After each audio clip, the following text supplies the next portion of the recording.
So give me 1 second. Let me just start. Start sharing my slides. I love how I just had that little accent hiccup as soon as someone in chat commented about how good the accent was. Well, thank you for the compliments about the accent. Oh, wait, let me just allow screen recording. 1 second. Just have to allow screen recording on my computer. This will take but a moment. 1 sec.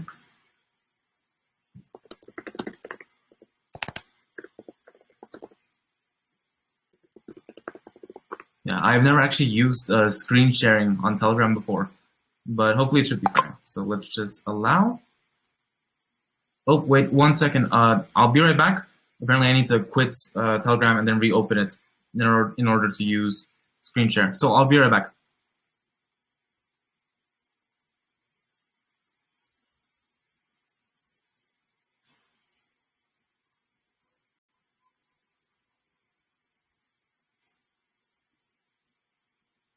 One second, guys.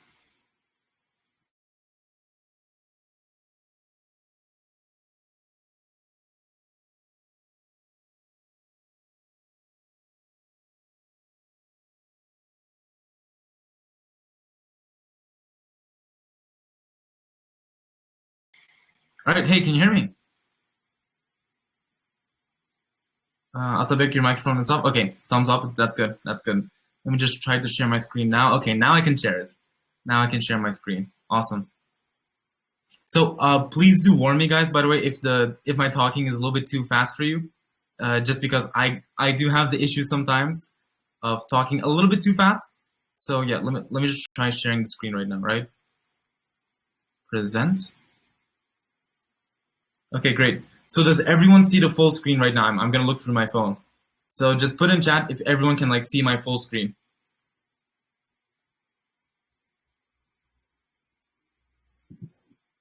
Yep, Putty, I am a native speaker, but we're gonna talk about it in a second. So can everyone see my screen? We can. Awesome. Good. If something kind of happens technically during the whole session, please let me know. And yeah, essentially I'll just keep your little Telegram feed up so I can see everything you guys are saying. So yeah, let's begin then. So today we're going to be talking about US admissions, first of all. Today we're going to be talking about US admissions, the USA, stuff like that, but not only USA, just any top university in the world, right? We're going to be talking about general university admissions today. Of course, we're going to be talking about mostly the top ones, but what I'm trying to do this session is instead of having the typical kind of session where you need to do internships, you need to have an Olympic prize or some kind of national medal. We're going to try and avoid having the typical college presentation, and instead we're going to speak someone slowly. Oh yeah, sure, Maftuna, that's perfectly okay. So today we're going to have a mostly more informative session on US admissions. We're going to have a lot of interaction, meaning today you guys are going to be speaking a lot, you guys are going to be sending your ideas, you guys are going to be participating because I have a lot of activities planned. And on top of that, we're going to cover information that you don't usually see in college admissions presentations, okay, we all know that you need an SAT 1500 for IVs, right? You need you need a really good SAT for IVs. You need a 7.5, 8 IELTS for most universities. Okay, everyone knows that. Today we're going to cover stuff that's unique. We're going to cover stuff that's unique that typically isn't talked about in college admissions presentations. So before we go on to today's topic, let's just go over the table of contents, right? So what are we going to talk about today? So first, we're going to have a quick introduction. So we're going to talk about me. I'm just going to introduce myself, who I am, as a person and professionally. But on top of that, we're going to, talk a little bit more about essays, right? Today, we're going to talk a lot about essays. We're going to do a lot of talking about essays, stuff like that. And because it's honestly the most important part of your application. So yeah, we're going to be talking a lot about essays. So PS, aka personal statement advice. We're also going to have a Kahoot game after that. And right after that, we're going to be talking about extracurriculars, something that are also very important and in some cases can even replace your SAT. Finally, after that, picking a university, majors, Q&A, all the boring stuff, I put it at the end. So it is not clear. Okay, I'll try and slow down. I will try and slow down.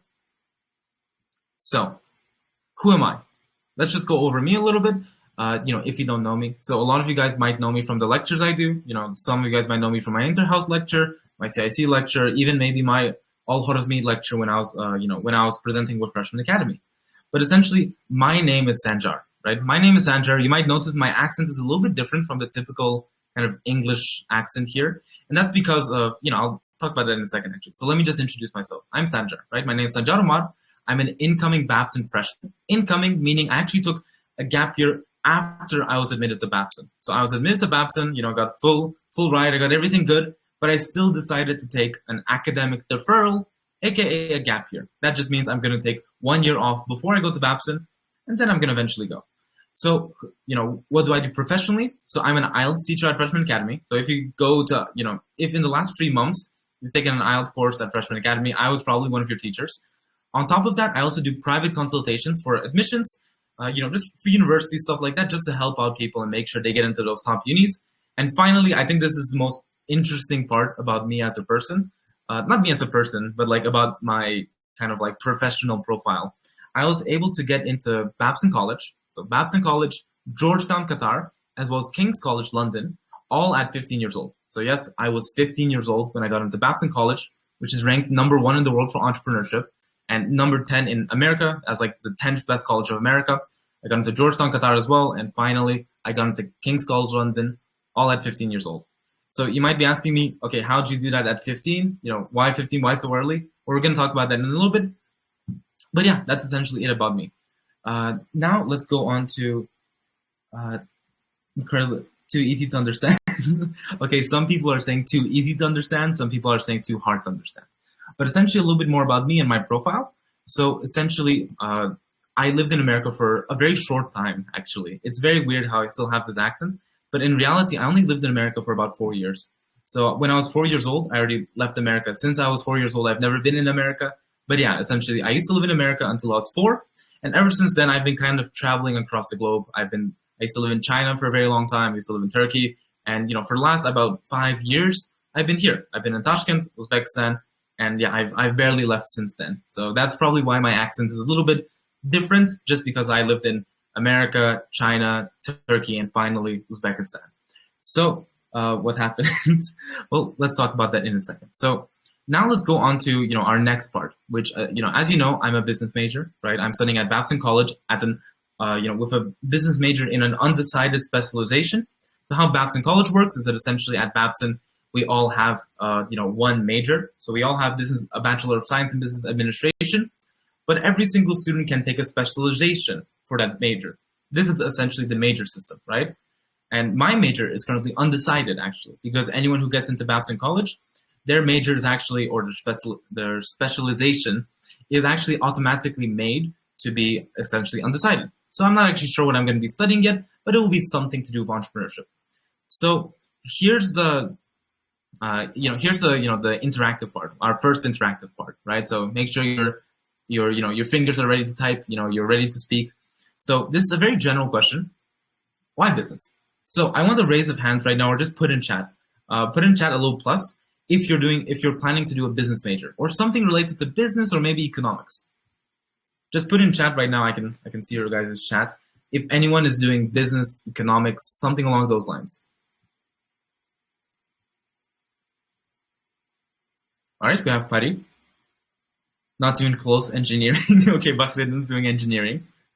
Econ sociology. Wow, Husan, I had no clue you were doing economics and sociology. Okay, no, great. We have a few business majors, right? A few business, a few economy, stuff like that. Economics. Bahreddin's doing engineering, which is very interesting. But of course, we're not going to only talk about business today, even though that's my major. We're going to talk actually about all majors today, but specifically, I want to talk a little bit about business. So, want to start business? I need your advice. Don't worry, Mamino, we'll get into that in a second. So now in the chat, I want to ask you guys personally. This is something that I used to ask myself for a very long time. Why business? So why are you guys doing business? Actually, it would be better if right now we can have some people come onto microphone. So I believe, I believe that Asabek is handling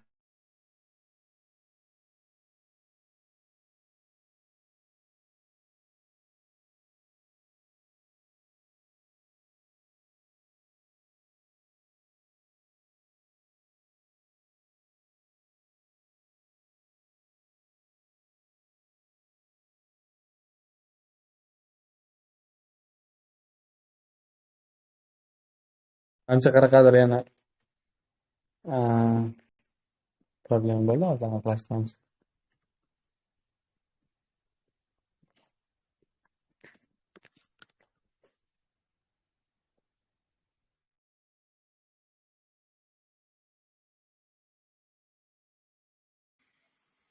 Yep, I am so sorry about that, guys.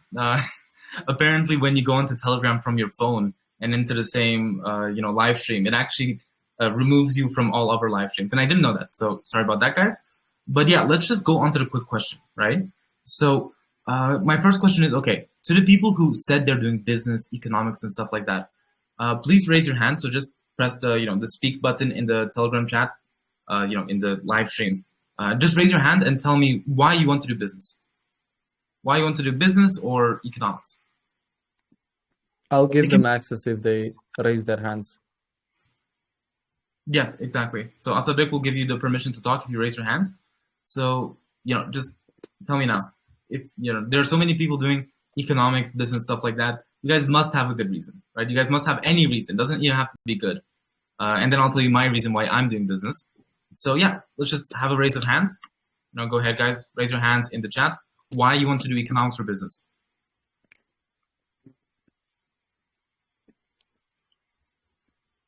So there is one account. I gave you permission to speak. You can turn on your radio and speak.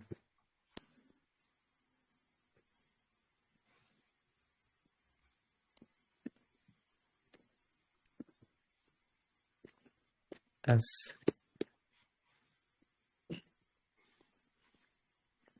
Okay, Maftuna is saying money. Yeah, that's very that's very honest of Maftuna. We had someone raise their hand. Wait, who was it? Wait, I think was it S? yes, it was S, Yeah, but he's not speaking. yeah, he's not speaking. Mr. S. You messaged I think in the in my chat recently. Yeah, could you please we've unmuted you. Just give me the reason why you want to do economics or business. Hello, how are you? Yep. Hi, can you hear me? Yes, of course. Oh, yeah, awesome. Hey, Ismat. So, yeah, just go ahead and answer the question then. Well, I would like to major in business because being businessman can give me freedom. I can do whatever I want. If I major in law, for example, I may be independent for any person. But as for business, I can say I would be able to do whatever I want. For example, I can open my game club, or I can open my restaurant, or I can just do whatever I want. Business is so a big area, and it can give a lot of opportunities, unlike many majors. Exactly. No, that's an amazing reason, and I believe personally that's one of the best reasons to have. The very interesting thing about business majors is the fact that you can literally tie it in with anything, right? You can tie business with anything you want. Any field there is on earth, it can be tied with business. You have plants, right? If you're into biology and stuff like that, you can tie that with business. If you want to be a doctor, you can tie that with business. If you want to be, I think we had someone say that in chat.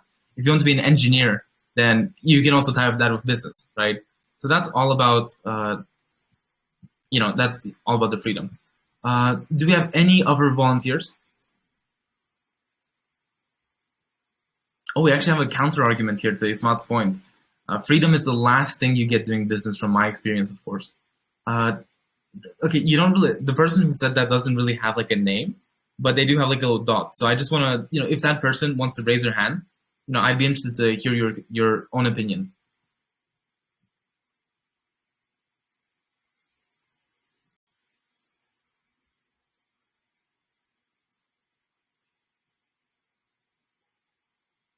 He did not. Okay, yeah, okay. He did not. That's okay. Let's have like one more person talk, and then we'll go on. Then we'll continue. Okay, we actually have two people. So we have Ulukbek and Bobor. Can you give them permission? Mm-hmm. You can give like Hi, Ulukbek first. thanks. And when it comes to the reason why I'm majoring business and economics is that I'm just into entrepreneurship and I also let's say earning a lot of money. All right, entrepreneurship, earning a lot of money. That's it's probably one of the more genuine reasons, right? At least you're not lying. At least you're being honest, right? And that's a good thing. So yeah, kind of, sure. exactly. Good. So okay, let's go into other people. So okay, let's have like one more person. So let's go with, I think, either Ulubek or Babur, just because those were like the first people I think who rose their hands.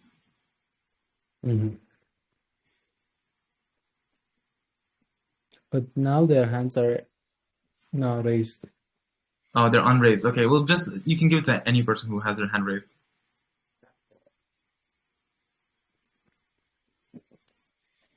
Is there anyone? Let's go. We have.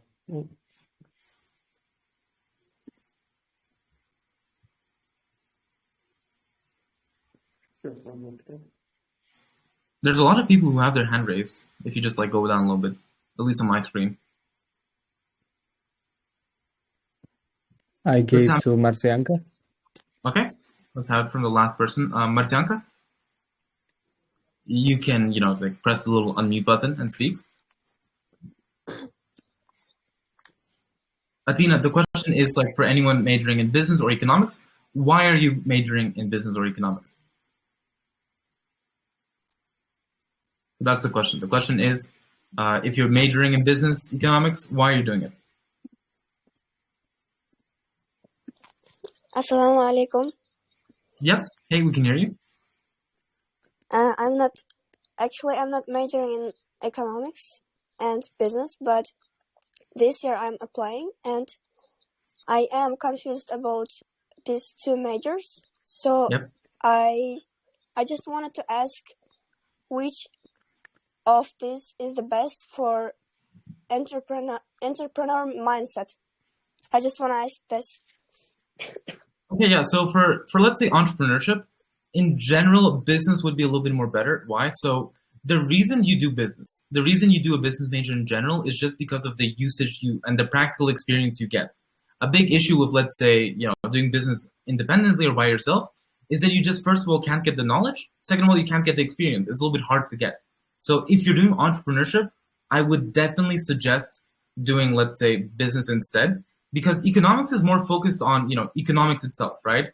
It's focused on, let's say, the actual, the system behind money. It's focused on the system behind money. So if you want to go into maybe something like banking, it would be a little bit better. However, if you're accepted to Yale in economics, trust me, that's a good place to go. A lot of people who want to do business, they end up doing economics just because business isn't an option. But the difference is economics more studies the system of money, while business more focuses on the practical applications of business and actually doing it, depending on the university you go to, of course. So yeah, that's the difference. We do have a lot of questions. 1 second. We do have a lot of questions. Okay, let me just address a few questions because there's a lot of interesting responses. So Said Umar, why top richest person didn't study business? So okay, that could be potentially true, right? So if we think about the richest person right now, to mind, we get Jeff Bezos, Elon Musk, stuff like that. I'm not sure about Jeff Bezos's or Elon Musk's degrees actually in their undergrad, but I do know it wasn't business, right? I'm pretty sure at least with Elon Musk, Jeff Bezos, they weren't doing business. I'm pretty sure Elon Musk was actually doing, I think it was either physics or engineering or something like that. Well, the reason is, purely to answer Said Umar's question, is when you say top richest business person, you don't consider everything, right? So that's actually a very narrow way of looking at it. If you think about the number one business person, yeah, he didn't study business. Why? Because the top one, like Mark Zuckerberg, Elon Musk, Jeff Bezos, all of them, they did entrepreneurship without a degree. AKA, they went to university, but they specialized in their own field, and then they used their business knowledge. Maybe they used some help, like had some help with some friends, and then they made their own business with their degree in an unrelated field, but related to their business. However, one thing that you're not really looking at right now is the overall mark. So actually, I'm pretty sure I got this from, I saw this statistic 1 year ago, actually, when I was deciding to major, when I was deciding to do business. And the reason I actually looked at this is there's a current statistic, I might be wrong about the actual percentage itself, but it was either 60 or 80%. And by the way, you'd have to check me on this. 60 or 80% of the top 100 or top 1,000 most richest people in the world did an undergrad or master's degree in business. That's the thing. So yes, although maybe the top one richest person didn't do a business degree, 60 to 80% of the top richest people in the world did have a business degree. Another pretty controversial thing is, okay, let's just go through a few of these. Let's go through one more question and then we'll continue on our presentation. So let's see. What do we have? I think business is more about experience than knowledge. Yeah, Daisy, honestly, I agree with you, right? I agree with you. Business is all about experience. And I think in general, maybe except, being a doctor, most things are about experience, right? It's about actually practically going out and doing it. And that's the reason you have to be very careful with the university you pick. You should never pick a university for business, which only teaches you business out of books, right? You have to pick a university which essentially focuses on teaching you business by giving you experiences that you wouldn't have been able to get without a degree. That's what you have to focus on. You have to focus on the fact that with business, when you're looking at a university, don't go to universities which will only teach you business out of a book. Look for universities which will give you opportunities to practically learn business. That was the biggest reason I chose Babson, because there is no other university like Babson in the whole world which gives you as much physical experience as Babson does in business. That's the reason I chose Babson. So let's go through 1 second. Oh yeah, just to clarify for everyone, I don't actually know Uzbek. So yeah, I know some people are asking in Uzbek.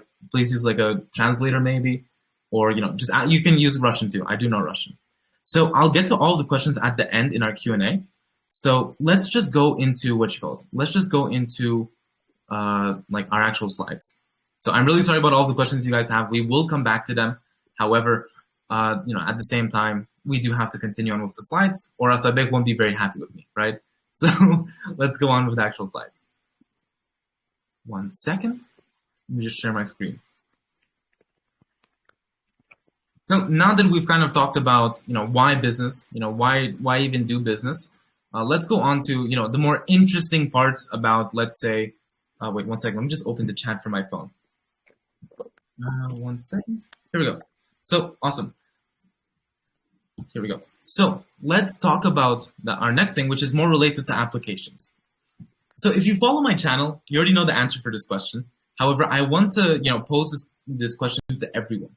So please, just put in chat. I have this one sentence on screen that you see right now. During my internship, I learned management and communication skills. So imagine this part, right? This little sentence is taken out of your personal statement. This little sentence is taken out of your personal statement. I have one question for everyone. What is wrong with this sentence? If you follow my channel, you might know the answer. But yeah, just put in chat right now. What is wrong with the sentence on screen?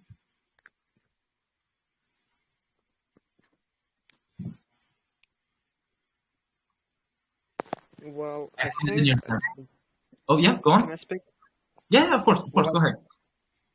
The main mistake in here is that you're not being specific. You just said, I'm doing internship and I just learned management and communication skills. You just learned it. You don't know how to implement it in real life. So I don't really think it's a correct way to emphasize that you did an internship in this company. Okay, that's actually very close to the answer. However, you could be a little bit more precise, but you're very close. So good job. Let's have some other people. So let's just go through chat. I've seen it in your channel. Okay, Yuki, if you've seen it in my channel, don't say it, right? Don't kind of spoil it for everyone.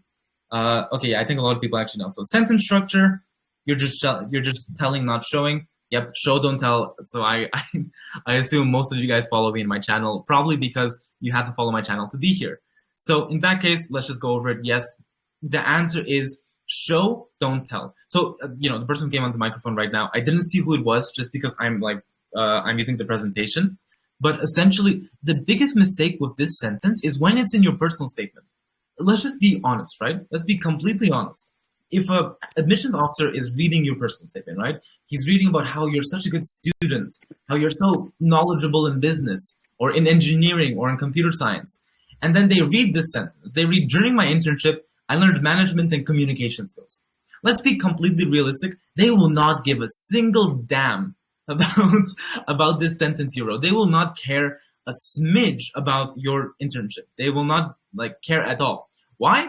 Because, just simply put, you're not persuading them. You're not showing the reader. You're not showing the reader what you did. You're just telling them, the reader. You're telling the reader. And that's something I want you guys to always remember when you read through your personal statement, especially the first part of it.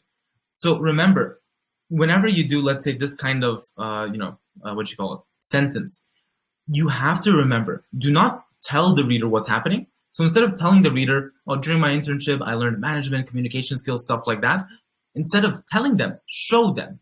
So a pretty good example is from my, my channel, where essentially in my channel, I kind of laid it out for everyone. Instead of telling the reader this, you show it to them. You describe the channel's, your internship step by step. You describe how, you worked with a lot of people. You managed a team of people. And because of that, essentially, because of the fact that you were in this internship, you learned communication skills and management skills because you were managing people. Another example is, for example, you could say something along the lines of, with communication, you said, instead of just telling them that you're better at communication now, you show them. You show how step by step, first you can talk to anyone, and then you slowly begin talking to people. You slowly open up, and finally, you end and you show them communication skills.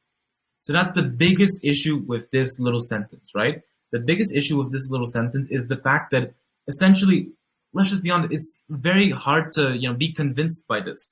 If an admissions officer reads what you just said, they won't care. Just putting it bluntly, right? An admissions officer or anyone who reads your text and when they say you had an internship and you learned management communication skills, they don't care. That's just the simplest thing, just the simplest way to put it. They don't care if you tell them what you gained. You have to show it to them. That's the biggest issue, in most personal statements. A lot of people tell the reader instead of showing. Instead of telling them how much of an introvert you are, show them how much of an introvert you are. Instead of just telling them, oh, I'm introverted, I don't like speaking. Instead of telling them, show it to them. Show how you wouldn't leave your house much, right? Show how you'd sit in the back of class. Instead of telling people, show it to them. I actually put my phone right here so I could look at all the chat. And man, we are, I think Asad Big's been doing a little bit of research. Yeah, essentially, he's just proving my point with all of the MBA stuff. For example, can you show that you have management skills? Yeah, absolutely. Management skills, honestly, it's the easiest thing to show in a personal statement. For instance, the best way to show management skills is actually something I did, right? It's actually something I did in my personal statement where, if you guys don't know, I have like my own little business, my own e-commerce shop in Uzbek, in Uzbek cultural wares and traditional stuff, right? So I sell dokpuz, lagans, and of course, chapons. And the biggest, one way I wrote in my personal statement, for instance, is how I learned management skills. So I never, in my whole personal statement, right? In my whole personal statement, I never said the words, I learned management skills. I learned management. I never said that. What I did say, however, is essentially that I showed the reader how I learned management skills. Instead of telling them, this is what I did. For example, I talked about how I managed a team of customer support agents, right? I managed a huge team of customer support agents, which were across different time zones, right?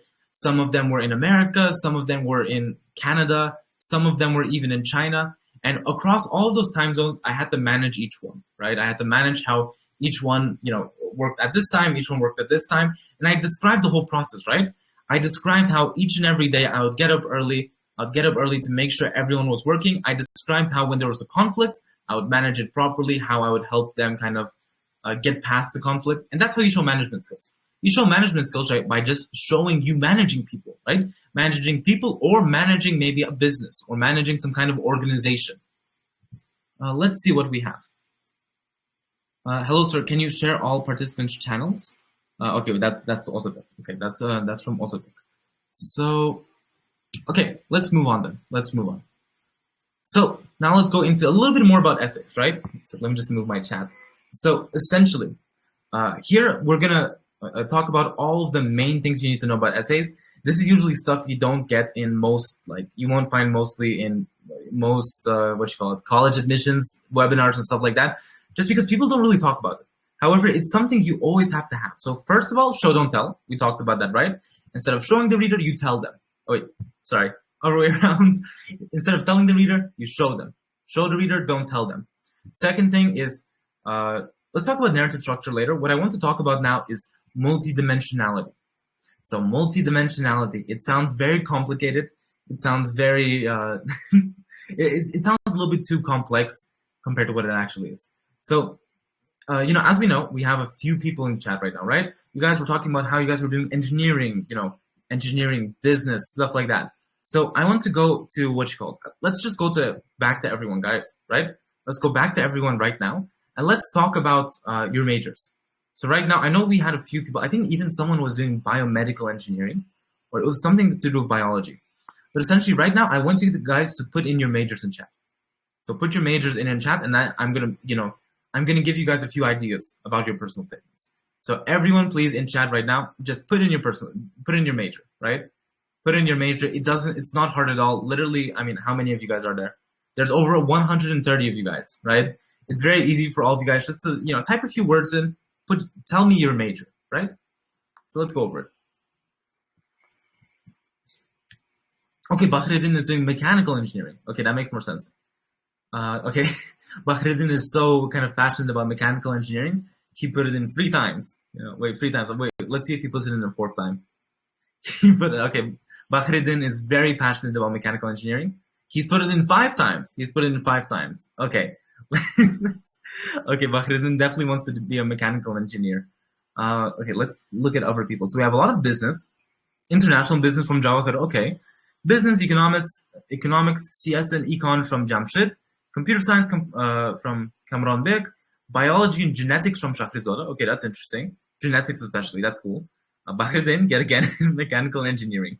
So we actually have a lot of people doing mechanical engineering here. Sator is very passionate about CS. Wait, how many times does he put it in? Sator put in 5 times that he is passionate in CS. Okay. Bahreddin definitely wants to do mechanical engineering, and we also know, what was his name? That Sator also really wants to do computer science. So why am I asking you guys this, right? Okay, Yuki also, right? CS also think about environmental science. So what Yuki is doing right now, Yuki in chat just told us that essentially she's thinking about CS, but also thinking about environmental science. So that's actually why I'm asking you this question. So the biggest another very big flaw about a lot of applicants is simply the fact that they're boring, right? So right now, if you put in, let's say finance, let's say you're putting in finance, CS, business, economic stuff like that. The biggest issue, or not the biggest issue, it's not even the biggest issue, but it's an issue, right? One thing is the fact that you'll notice how, let's just imagine when you're in Common App, right? So when you guys are in Common App, you notice how each time you apply to a university, they never ask you for one major. They ask you for multiple. Every single top university, they ask you for multiple majors. They give you 3 slots. And here's the thing, that's not even optional. If you go to Yale right now, if you go to Yale, Stanford, Harvard, all these places on Common App, it's not like they're just letting people with more majors put in their extra major. No, everyone has to put in 3 separate fields of study or majors. Why? Well, there's a simple reason, and Yuki's actually quite close to this. It's because of the fact that you need to have multidimensionality. That means multidimensional, meaning more than one dimension, right? So let's just imagine right now, right? Electronic engineering, CS, computer science, economics, business, law, all of those things. Okay, let's put it bluntly yet again. You don't want to be remembered as the business guy. You don't want to be remembered as the computer science guy. You don't want to be remembered as, let's say, the mechanical engineering guy. You want to be remembered as, let's say, in Yuki's case, you want to be remembered as the girl who mixed in computer science and environmental science and mixed them into one and used computer science to somehow improve the environment. You want to be like other people, right? You want to be like, let's say, A in chat. A, he mixes in finance, he mixes in, Islamic kind of religion, and then he puts it together and has a multi-dimensional application. That is one of the biggest things you guys want to have. Instead of just being the computer science girl, instead of just being the business guy, be special. The biggest part about the whole application is simply standing out. You have to stand out and be unique in your application. And one way to do that is Don't just be the computer science girl, the business guy. Be the computer science girl who mixed in environmental science with computer science to somehow improve the environment through, let's say, AI. Instead of being, I don't know, let's say, for example, instead of just being the political science person, be the political science person who mixed in computer science to improve the political system of Uzbekistan. Or another example, at least like this is what I did, be the business guy who mixed in cultural anthropology, with business to improve not only his pockets, so not only get more money, but also improve Uzbek culture and spread it around the world with business. That is the main thing, not the main thing, but it's one of the biggest things you guys want. You guys want to have a multi-dimensional application. You want to have more than one major. Don't just be the business guy. Be the business guy who mixes in computer science or data science or something, anything, to make a better world. That is the biggest things you guys want. So to all of you people, you guys are doing business, computer science, international business, law, finance. Try to think about it in a bigger perspective, right? Instead of just thinking about business, think about how you can relate business and maybe environmental science to combine into a great application. The most interesting majors are not the majors who apply for computer science or business science, or not business science or business. The most interesting majors aren't the majors that go into business, computer science. The most interesting people are the people who go into aeronautical engineering combining history. It's the people who go into, let's say, economics and mix in philosophy. Those are the interesting people.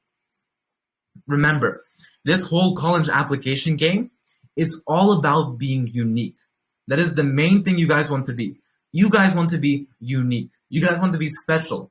You want the admissions officers to remember, like when they read an application, they're like, oh man, they read your application, then they read the next application. And while they're reading that application, they're like, man, the last guy, the last girl, they were unique, right? They were amazing. I can't imagine how they somehow combine maybe beekeeping and computer science. Like, I just can't imagine how they did that. That is essentially being unique. The biggest thing you want to do is stand out. Have a unique application. Have an application that no other applicant will have. You have to be unique. That's the biggest thing you want to be. Okay, let's go through a little bit of the comments. Okay, yeah, I think we're generally... Okay, yeah, the comments are fine. So yeah, that's essentially about being unique, right? That's about multidimensionality, sorry. Remember, you want to make your applications unique by having multidimensionality, meaning multiple dimensions to your application. Not only business, but yet again, mixing business with something. Not only computer science, mixing it with something. Let's go on to the next part, which is also kind of to do with being unique. Avoid cliches. So let's be completely honest. So there are 130 of you guys right now, right here, right? I am 100% certain at least 10 or 15 of you guys have written about, in some kind of essay, going from an introvert to an extrovert. Be completely honest. At least 10 of you guys have. I guarantee it. Statistically speaking, I guarantee that 10 of you guys have written something about going from an introvert to an extrovert. And that's not wrong. There's nothing wrong with doing that, by the way. It's nothing wrong to go from introvert to extrovert. I can, personally attest, right? I used to be completely a shut-in maybe like year 1 or 3. But then, by high school, 6th, 7th, 8th grade, I became a little bit more social. And it's perfectly okay to write about going from an introvert to extrovert. However, the simple matter of the fact is, if you write about going from introvert to extrovert, yet again, the college admissions officers won't care. Why? Because your application, if you write your personal statement, let's say, purely about going from introvert to extrovert, it just blends in with everyone else, right? No one, just think about it this way. I guarantee you, the people who apply to Harvard, right? People who apply to Harvard or any university in general, a huge chunk of them, 5-10% maybe, like a really big part of them, the most common essay topic most likely is introvert to extrovert. And of course, there's nothing wrong about writing about it, but still, it's just boring. And so what you have to do is, of course, it's okay to write about introvert, extrovert, especially because it's your story, right? Your personal statement is your story. You have to talk about yourself. However, at the same time, you have to be unique. So how do you do this? How do you make introvert to extrovert unique? It's simple.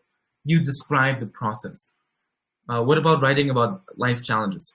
Life challenges, yep, that's perfectly fine, right? That's perfectly fine. What you do with, let's say, introvert to extrovert essays, for instance, is instead of going about and just saying like, oh, in high school, I used to be bullied, I used to sit in like the back chair and no one talked to me. But then by the end of it, I'm managing Amazon. I'm the owner of Amazon now by the end of the essay. Now I'm a very big extrovert because I talk to people. That's just boring, right? That's boring. Instead of saying that, describe the whole process in detail. Instead of just talking about introvert to extrovert, be very specific. Describe how it hampered you, how it actually affected your life. So don't just talk about how you used to sit in the corner of the class and not do anything. No, talk about how it affected you. Talk about how you couldn't have basic communication skills, how you couldn't essentially, how you couldn't do basic stuff like talking. So remember, biggest thing, avoid cliches. Don't just be the introvert who wants to extrovert. Describe your whole process. Don't talk about just introvert to extrovert. Talk about the whole process. Talk about how you went from introvert, how you're an introvert, how that affected you as a person. And then talk about how, this is the biggest thing, right? Make an interesting plot point. Don't make it just like, oh, one day I joined the book club and then I suddenly started speaking. No, it's not that magical, right? There's a very slow and mental process behind going from introvert to extrovert. And even though you may not realize it, just sit down and think about it. Eventually, what you have to do is, if you want to go from introvert to extrovert, essentially, main thing you want to do, be unique. Talk about a unique story of you going from introvert to extrovert.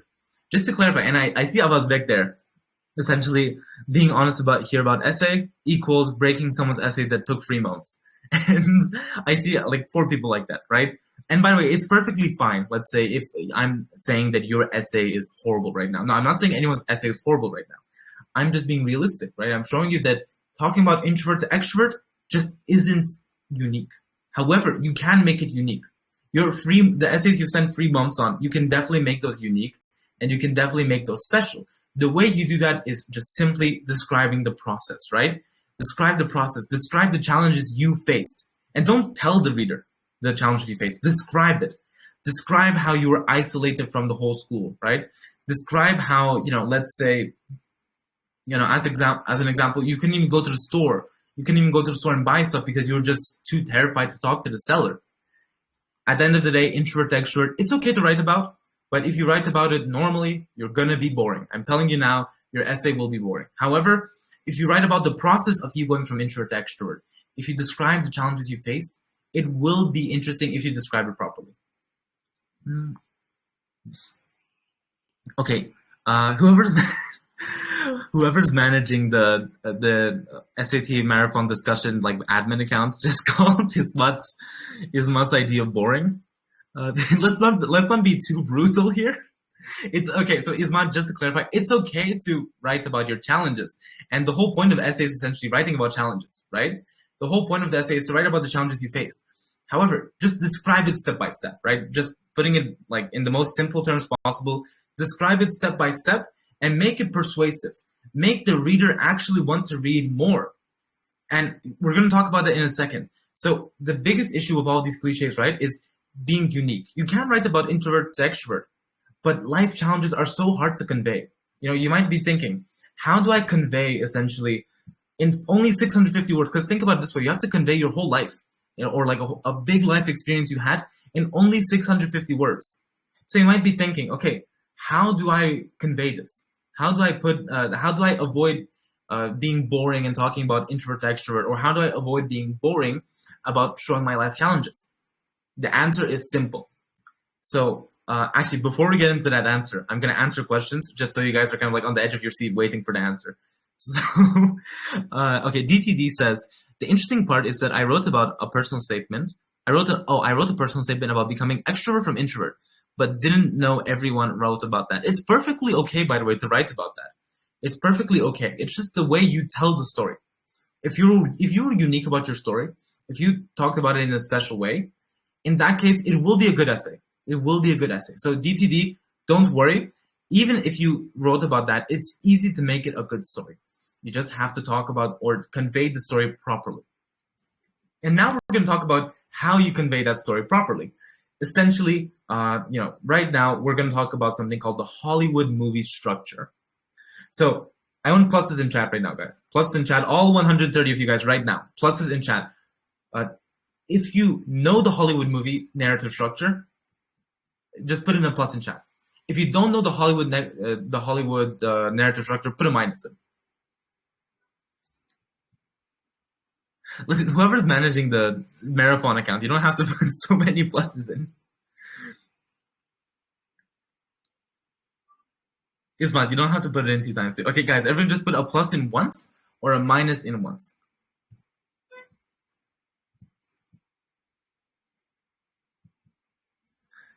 Okay, Jamshid, I would actually be very worried if you if you didn't know what the Hollywood movie narrative structure is because you're one of my students, but it's okay. So, okay, let's see. Okay, we have a few minuses, but most people are putting plus, probably because I wrote it on the screen what the structure is. So let's just go through it fully, right? So what is the Hollywood movie narrative structure? Oh, Bahreddin doesn't know. Okay, our mechanical engineer doesn't know what the narrative structure is. But that's okay. We're going to explain it right now. And hopefully, Bahreddin, you can actually maybe implement this into your essay, because you might have actually already used this in your essay, Bahreddin. You might have already used this. However, keep in mind, it's something that most people for a good essay should use. Essentially, I want you guys to imagine every single Hollywood movie right now, right? Every single big Hollywood movie. Well, not every single one. Let's say 90% of them, right? 90% of them go like this. So they start out at some point, right? Like the main character. The main character's here, right? And then suddenly, out of nowhere, something changes in the main character's life. His life just goes upside down, stuff like that, and it moves all around. So that's what the narrative structure is in a Hollywood movie. They start at some point, then the main character has some kind of really sudden change in their life, and their life goes up and down until they end up at the bottom, right? But then when they're at the bottom, when the main character is at the bottom of the story, the main character, he was at this one point, then something suddenly changes in his life. Like, let's say his mom is killed, right? Let's say the main character's mother is killed by an assassin from Argentina, right? Let's just make a very extreme example. He goes, it's a really sudden change for him, and then suddenly he's at the very bottom. The main character's at the very bottom. They don't know what to do, but suddenly, out of nowhere, they have a realization, right? They have a realization that, oh, wait, I can make my life better. I can do something to avenge my mother, like just as an example with the assassination part. After that, once he has the realization, he goes up.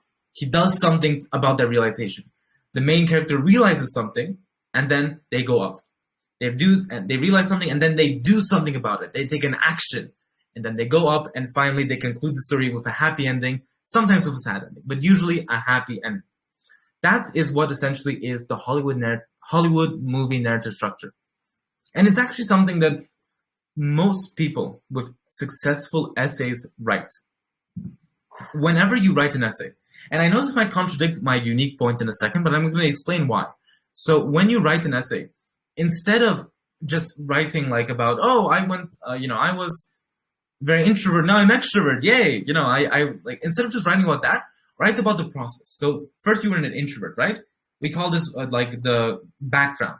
So the first paragraph should be the background. Describe the background of your story, about who you are, about where you were, stuff like that. Then describe in the next paragraph a sudden change in your life. How you suddenly went from Los Angeles to Tashkent, or how you suddenly went from, I don't know, maybe suddenly someone in your family died, something about that. Describe a sudden change. And then you kind of end up on a low, right? Something suddenly changed and now you feel really bad. But then afterwards, what you want to do is you want to describe having some kind of realization. You realize that, oh, wow, I can change my life for the better now. I can change the lives of other people. And after that, you make an action, and then you end up with the conclusion. That is how I can tell you now from my experience in college admissions, that is how the good essays go. We call this the narrative structure. You guys can search it up online right now, an essay narrative structure. An essay narrative structure, essentially, is when in the introduction, for instance, in the introduction, you start off with the background. By the end of the introduction, you have a sudden change in your life.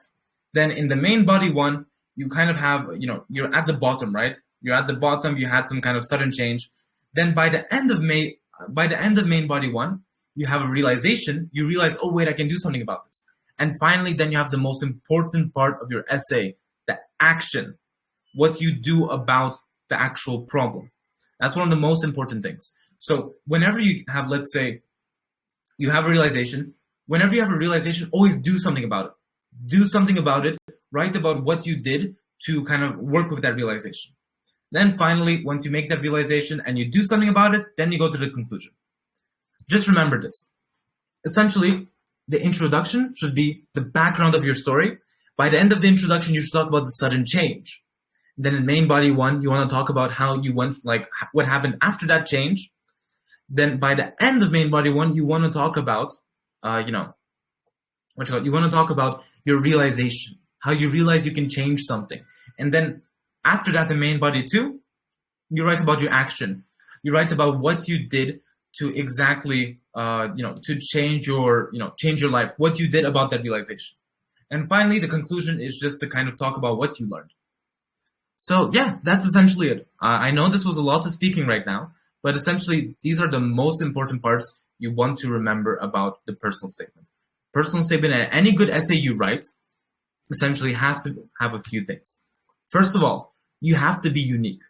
You have to be unique. You shouldn't blend into any other person. You should have a unique topic. And if you don't have a unique topic, that's okay. Just have a unique way of saying it. Have a unique way of telling your story, and it will be good.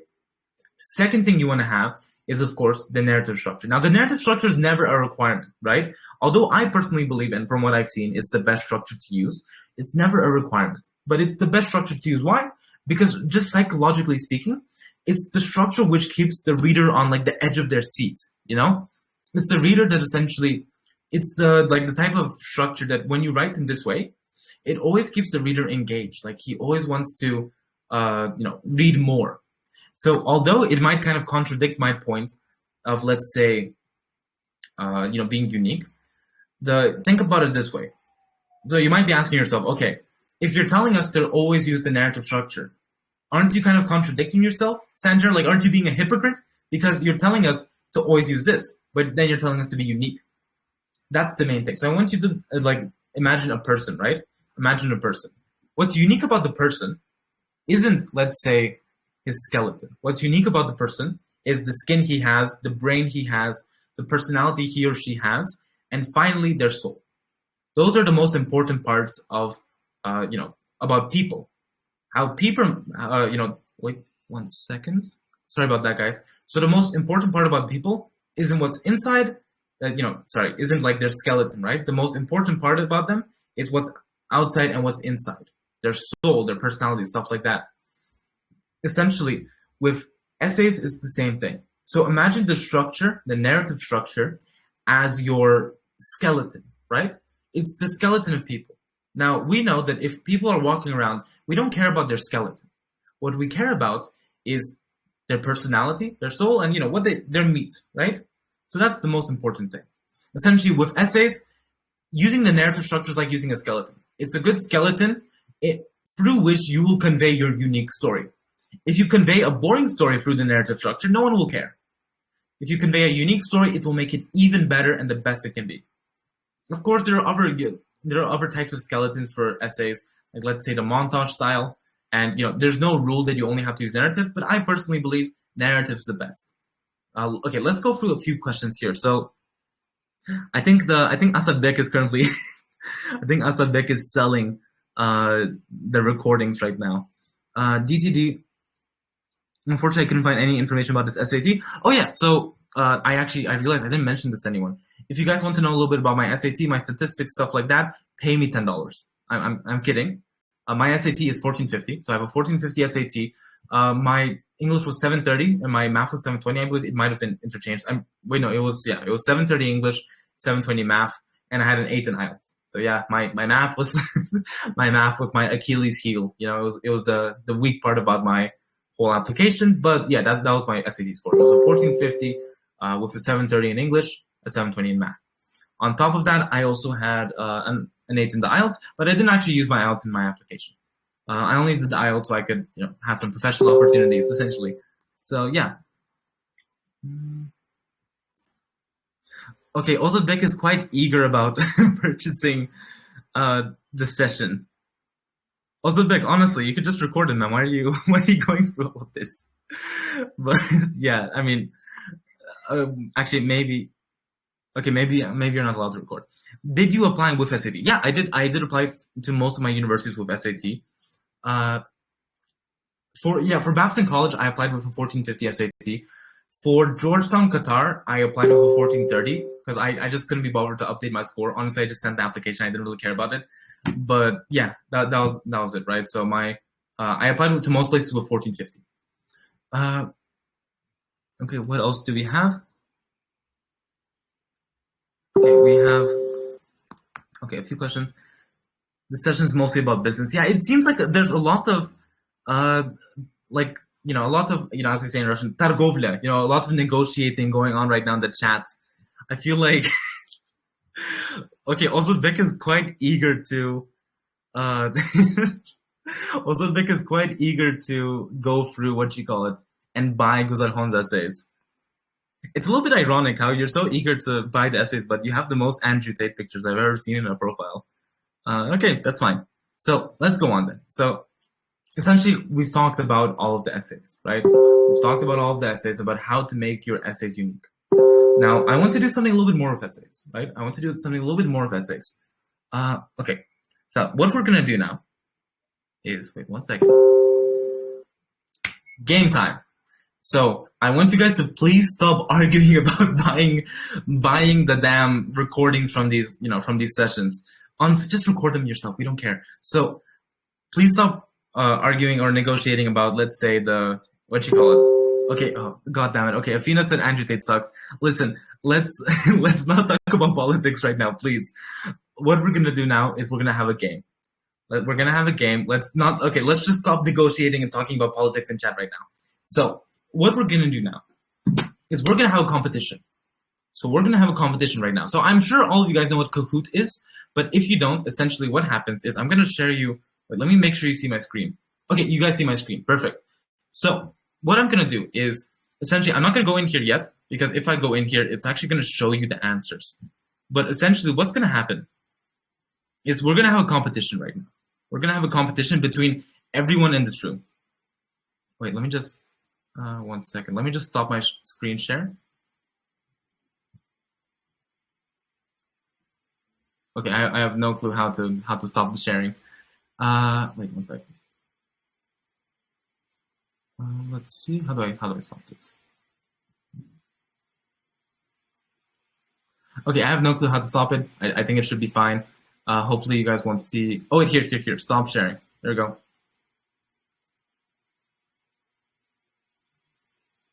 Stop sharing. I should really upgrade my computer. My computer is quite slow. But essentially, what's going to happen right now? We're going to have a competition. So we're going to have a Kahoot quiz. Essentially, there's going to be a quiz about college admissions right now. You guys are going to be able to participate by scanning the code and putting in the little game pin that I will show on screen.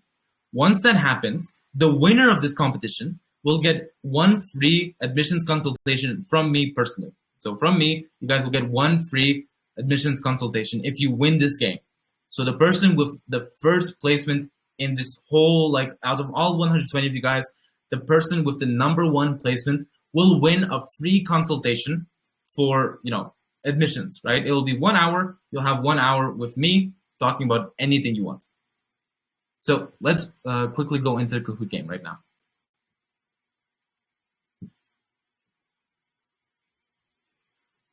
Okay, 1 second.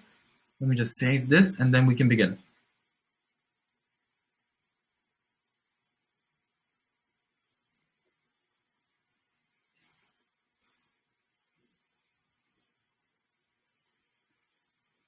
Yeah, I know I've stopped sharing. I'm doing that on purpose. 1 sec, guys, it's loading. So yeah, the winner of this whole competition will get a free consultation, right? So yeah, let me just go through the chat 1 second.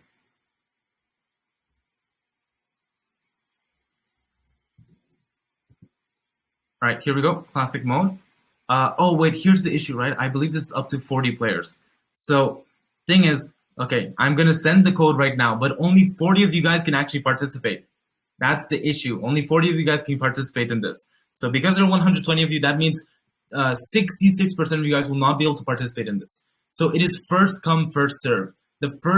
Only the first 30% of people who sign up for this Kahoot will be able to participate and win the free consultation. You probably see my entrepreneurship major here right now.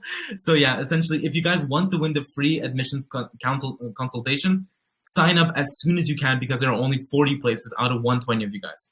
So we're sending the pin now. 1 second, and I swear to God, if one of my students wins, I will kill you guys. To any of my students in chat, do not participate in this game. So okay, because you already have it. So 1 second, let me just move the chat screen. Here we go. Can I participate? Listen, I don't know who's managing the whole account, but if you're one of my students, I swear, if this is like Jamshid or something, then no, you cannot participate. So only the people who are, not one of my students can participate, and only 40 people will be able to. So how much is consultation? If you win the game, the consultation will be for absolutely free. So you'll get 1 hour for a free consultation. Let me just share my screen real quick. 1 second, guys.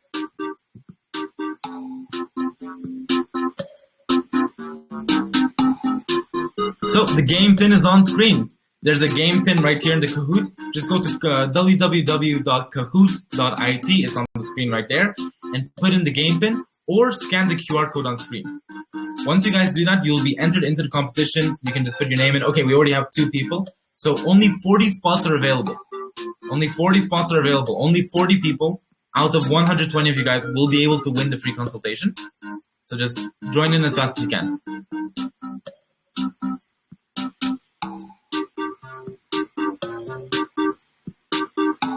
Yeah, okay, look, we're having a very fast, okay, a lot of people joining in very fast. Okay, that's good. So remember, only 40 of you guys will be able to participate. So join as quick as you can. And the winner of this, please, by the way, please make your names like readily apparent, just so I can reach out to the winner afterwards. The pin is on screen, Farzana. Wait, Farzana, no, you're one of my students. Farzana, you don't need the free consultation. Okay, no, Farzana, you don't have to participate. I mean, you can if you want, but please don't win. I'll be very angry. Okay, good. So, yeah. Okay, let's see. Okay, 40. Oh, wow. We can take more than 47 people. Huh. Wait, okay, actually, let's just let everyone join in, because it told me that only 40 people can participate. Okay, 50. Okay, only 50 people can participate. So we're at our character limit now. It's for our participant. Oh, okay, well, if you're already in Farzana, you can give it to your other friends, but if not, you can't. So, yeah, only the top 50 people were able to enter. And now that, now that we have all 50 people in, we can begin. So to the 50 people who were able to actually, participate, congratulations. Out of all of you people, so from Freep, Islam, Zilola, Malika, Hussan, all of you guys, only, only one of you guys will win the free consultation. So keep that in mind. Without further ado, let's begin so no one leaves. I'm starting it now, and just to clarify, everyone put a plus in chat if you see my screen right now. If you see the screen with the Kahoot pin and all the people, put a plus in chat, just because this is going to be a very important game. So how this Kahoot game works is that you're going to have to look at my screen, right? On my screen, there's going to be a question, and then on your device, you're gonna have to answer the question. You're gonna have answers. You pick the correct answer. So if you see my screen right now, that's why it's very important to be able to see my screen. Please put plus.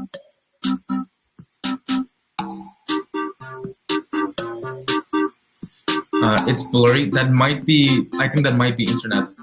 Someone that. I mean, if it's blurry for everyone, then yeah, that's my issue. But I think it might be just on your end. So, okay, according to most people, everyone should be able to see. In that case, let us begin. So we're beginning now. Oh, wait, let me just adjust my screen. And yeah, I hope you guys are ready for the answers, for the questions. All right, and we will begin. Let's start.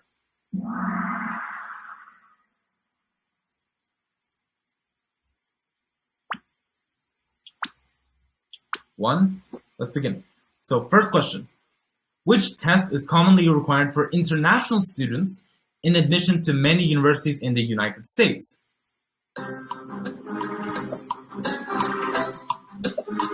So pick your answer. You have 13 seconds left.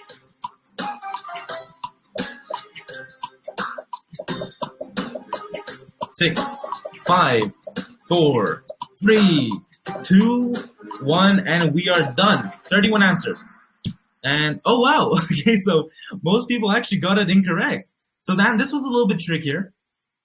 I want you guys to be very certain, right? So just look at look at the text right now. Which test is commonly required for international students? That's the thing. Required. The SAT isn't required commonly anymore, and especially for international students, it's the IELTS. It's commonly required. So, yep, the answer is IELTS. Okay, a lot of people couldn't join. Avazbek, I don't know why you're saying it's unfair. You're literally one of my students. You don't need you don't need the consultation. I mean, yeah, it's an unfortunate fact. If you couldn't join, it's just there's a character limit, right? There's a there's a participant limit. However, if you guys have any questions, especially you, Ismat, right? Ismat, you can just message me privately. I can answer any questions. So can everyone can message me privately. It's perfectly fine. And yeah, I can even check your personal statements. So let's go on to the next question. Please be ready. So who's in first place? We have Jawahir Bek. Jawahir Bek 6. He is number 1. So let's continue. So what is a common component of a university application besides the academic transcripts? So except for academic transcripts, what's the most common component, the most common thing to have in your university application? 5 seconds. 4, 3, 2, 1, and we're done. Wow, only 20 guys managed to answer. Come on, guys. Come on. If if you want to win, you guys have to answer something. Even if you don't know what the answer is, just go ahead and answer it. So most of you guys got it right. Personal statement / essay. That is the more common component. You don't really submit your social media, birth certificate, or high school yearbook. You don't submit them. So yeah, the answer is personal statement. Your screen is not clear. I can't see everything. Okay, that's an issue on my part then. 1 second.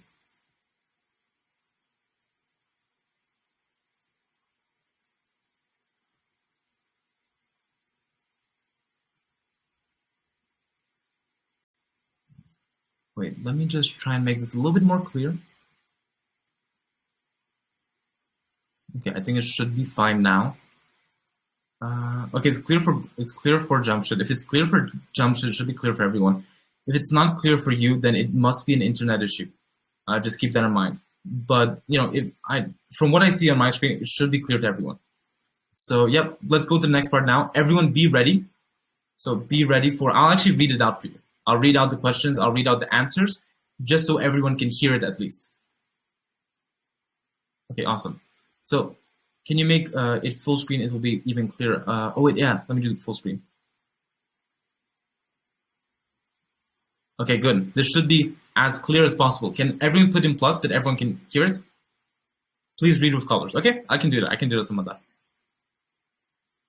It's far faster than video chat. It's okay. I'll read it out for you guys, just so you guys can hear. Wait, settings.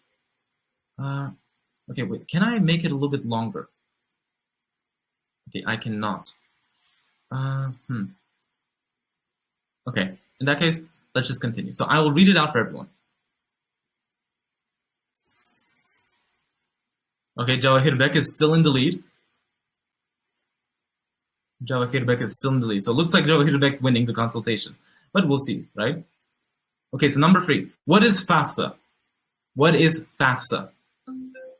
Red, free application for federal student aid. Blue, federal application for student assistance. Green, fund allocation for student aid. Yellow, financial aid finder and scholarship assistance.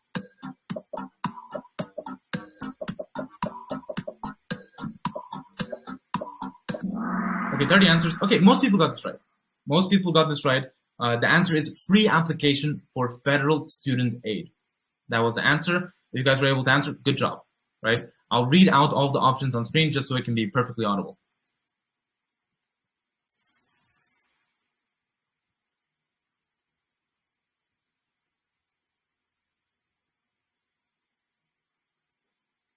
What does GPA stand for?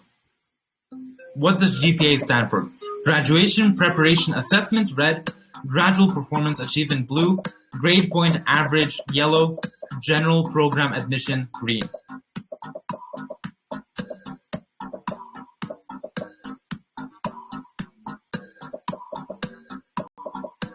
Okay, much more people are able to get it in. That's good. Most people got this right. Grade point average was the correct answer. So good job, everyone.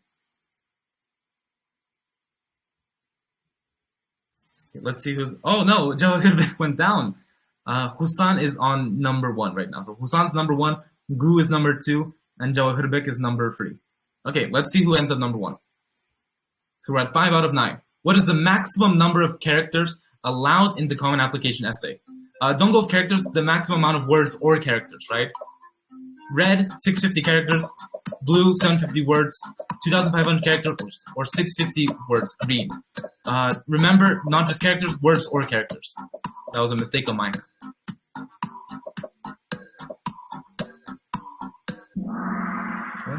Okay, so most people got it right. So here's the thing, right? Everyone who picked red, read it carefully.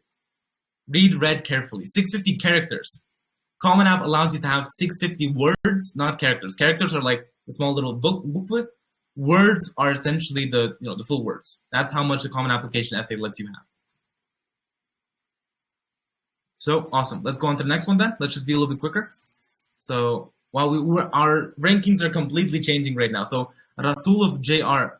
Wait, Rasul of Jamshid Bek. I swear, if that's you, I'm gonna be very annoyed. Which term refers to the practice of giving preferential treatment in admissions to the children of alumni? We have red, nepotism; blue, legacy admission; alumni privilege, yellow; and finally, descendant advantage, green.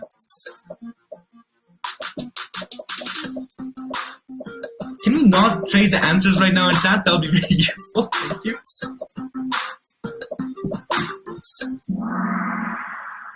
Okay, most of you got it right. Most of you got it right. The answer is going to be legacy admission, which is blue. So congratulations to everyone who got that right. Yes, it's called legacy admission. So let's go. Let's go on to the next question. Okay, Rasul of JR is number 1. I swear, Jamshid Bek, if that is you, I'm going to be very unhappy. But okay, let's just move on. And by the way, if one might, oh wait, never mind. Which test is primarily used for admissions to graduate programs in business schools? Graduate programs in admission schools: red, GRE; blue, MCAT; yellow, GMAT; green, LSAT. For graduate programs in business school, what test is used?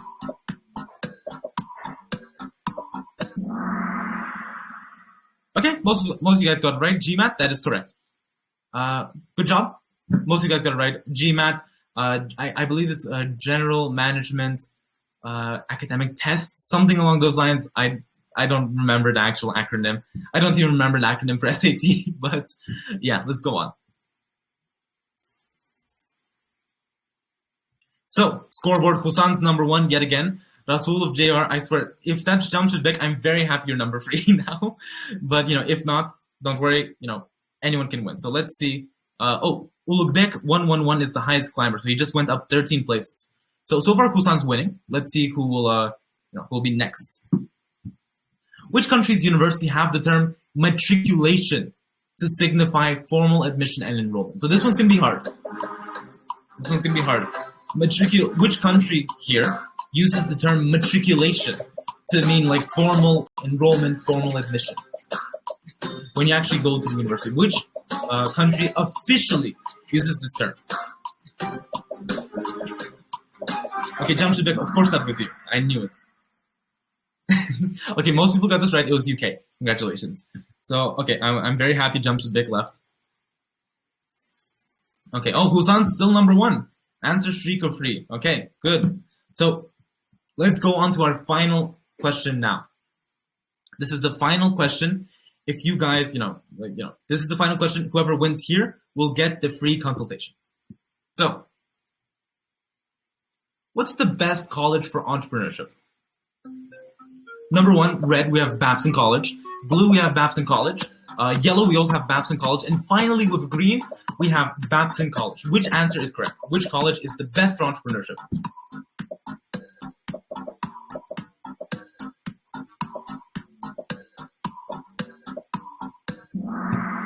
So the answer was Babson College. So if you picked any answer here, don't worry, you would have gotten it correct. All the answers are correct here. But yes, the answer is the best college for entrepreneurship is Babson College. Am I biased? Absolutely not. I'm being completely factual, so don't worry. So yeah, that's essentially it. So let's look at the marathon, the podium places. So third place we have Karim John. Second place we have Gu.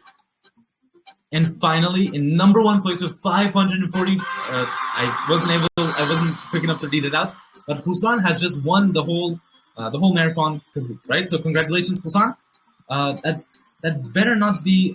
No, this isn't the end of the session, by the way. So yeah, congratulations, Husan, if you won. Since you did win, please, can Husan message in chat? Husan, please, if you can message in chat your name. That'll be really useful, just so I can reach out to you later and schedule the free consultation for admissions with you. Again, I'm really hoping this isn't my Husan, my students, but okay, should be fine. So congratulations to Husan. Congratulations on winning. And yeah, I do understand that a lot of people had issues. Let me just get rid of this now. Okay, we can close this. Here we go. So the session is not over. I'm Husan. Okay, Athena, you don't look like a Husan to me. Honestly, you do not look like a Husan. But okay, let's Let's just go. Let's just keep going, right? So, contrary to popular belief, no, this was not our last. This wasn't the end of the session. Look, we still have how many slides? We have 1, 2, 3, 4, 5, 6. 6 slides. We have 6 slides left. So don't worry, we're only halfway through. But in reality, don't worry, we'll finish in the next 30 minutes. So yeah. That's not me, by the way. Okay, awesome. So essentially, Husan, the actual Husan who won.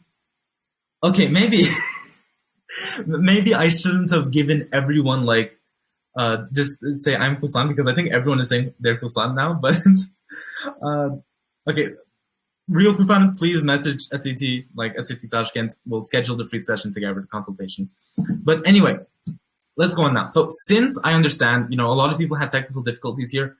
And I understand, a lot of people like Ismat, Yuki, I think also wasn't able to join.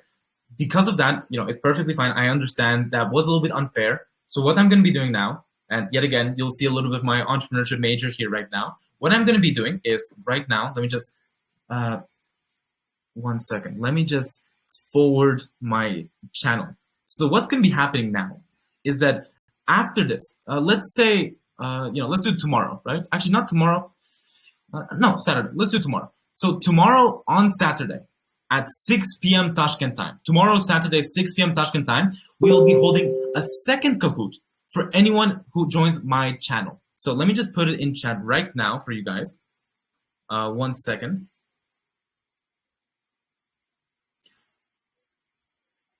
My channel for the Kahoot tomorrow. So we will be essentially hosting a second Kahoot to anyone who joins my channel. I put it in chat at Lyosha Abuse. Essentially, if you want to participate in the in the Kahoot again, I will be giving out one more free consultation space. This is open for everyone. It will happen tomorrow at 6 p.m. Tashkent time. And yeah, actually, wait, no, it is 6 p.m. Tashkent time is the time for the marathon for next one. So I don't want to conflict with Asad Bekter. We'll do it at 5 p.m. At 5 p.m. Tashkent time tomorrow.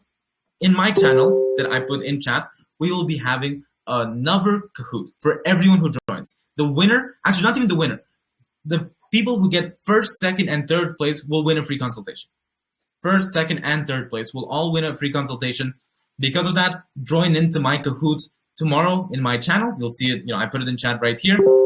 Join in tomorrow at 5 p.m. Tashkent time. The top 3 people will win a completely free consultation, 1 hour each, for anything of their choice. So yeah, you're very fast to use GPT. Yeah, the SAT Marathon message guide definitely just used GPT. So yep, essentially, oh, thanks for the chance. Yep, of course. So everyone, please join my little channel at Lyosha Abuse. If you want to participate and get a free consultation, tomorrow, 5 p.m., we'll have another Kahoot for the top 3 people who win. They will all get free consultations. So I just gave out 4 free admissions consultations. Yeah, that's essentially it. Now I guess we can go on. So let's move on right now. Please do this through settings for tomorrow's Kahoot. Yeah, wait, Athena, I'm applying Harvard. We're gonna have fun, Sanjar. Okay, Athena is applying to Harvard, so if she wins, that's gonna be a little bit hard. but it's okay. I also have students who are actually applying to Harvard, so that's good. Awesome. Let's go now. Let's continue. So let's go back to the actual part of the actual marathon, right? The important stuff. So now let's go into extracurriculars.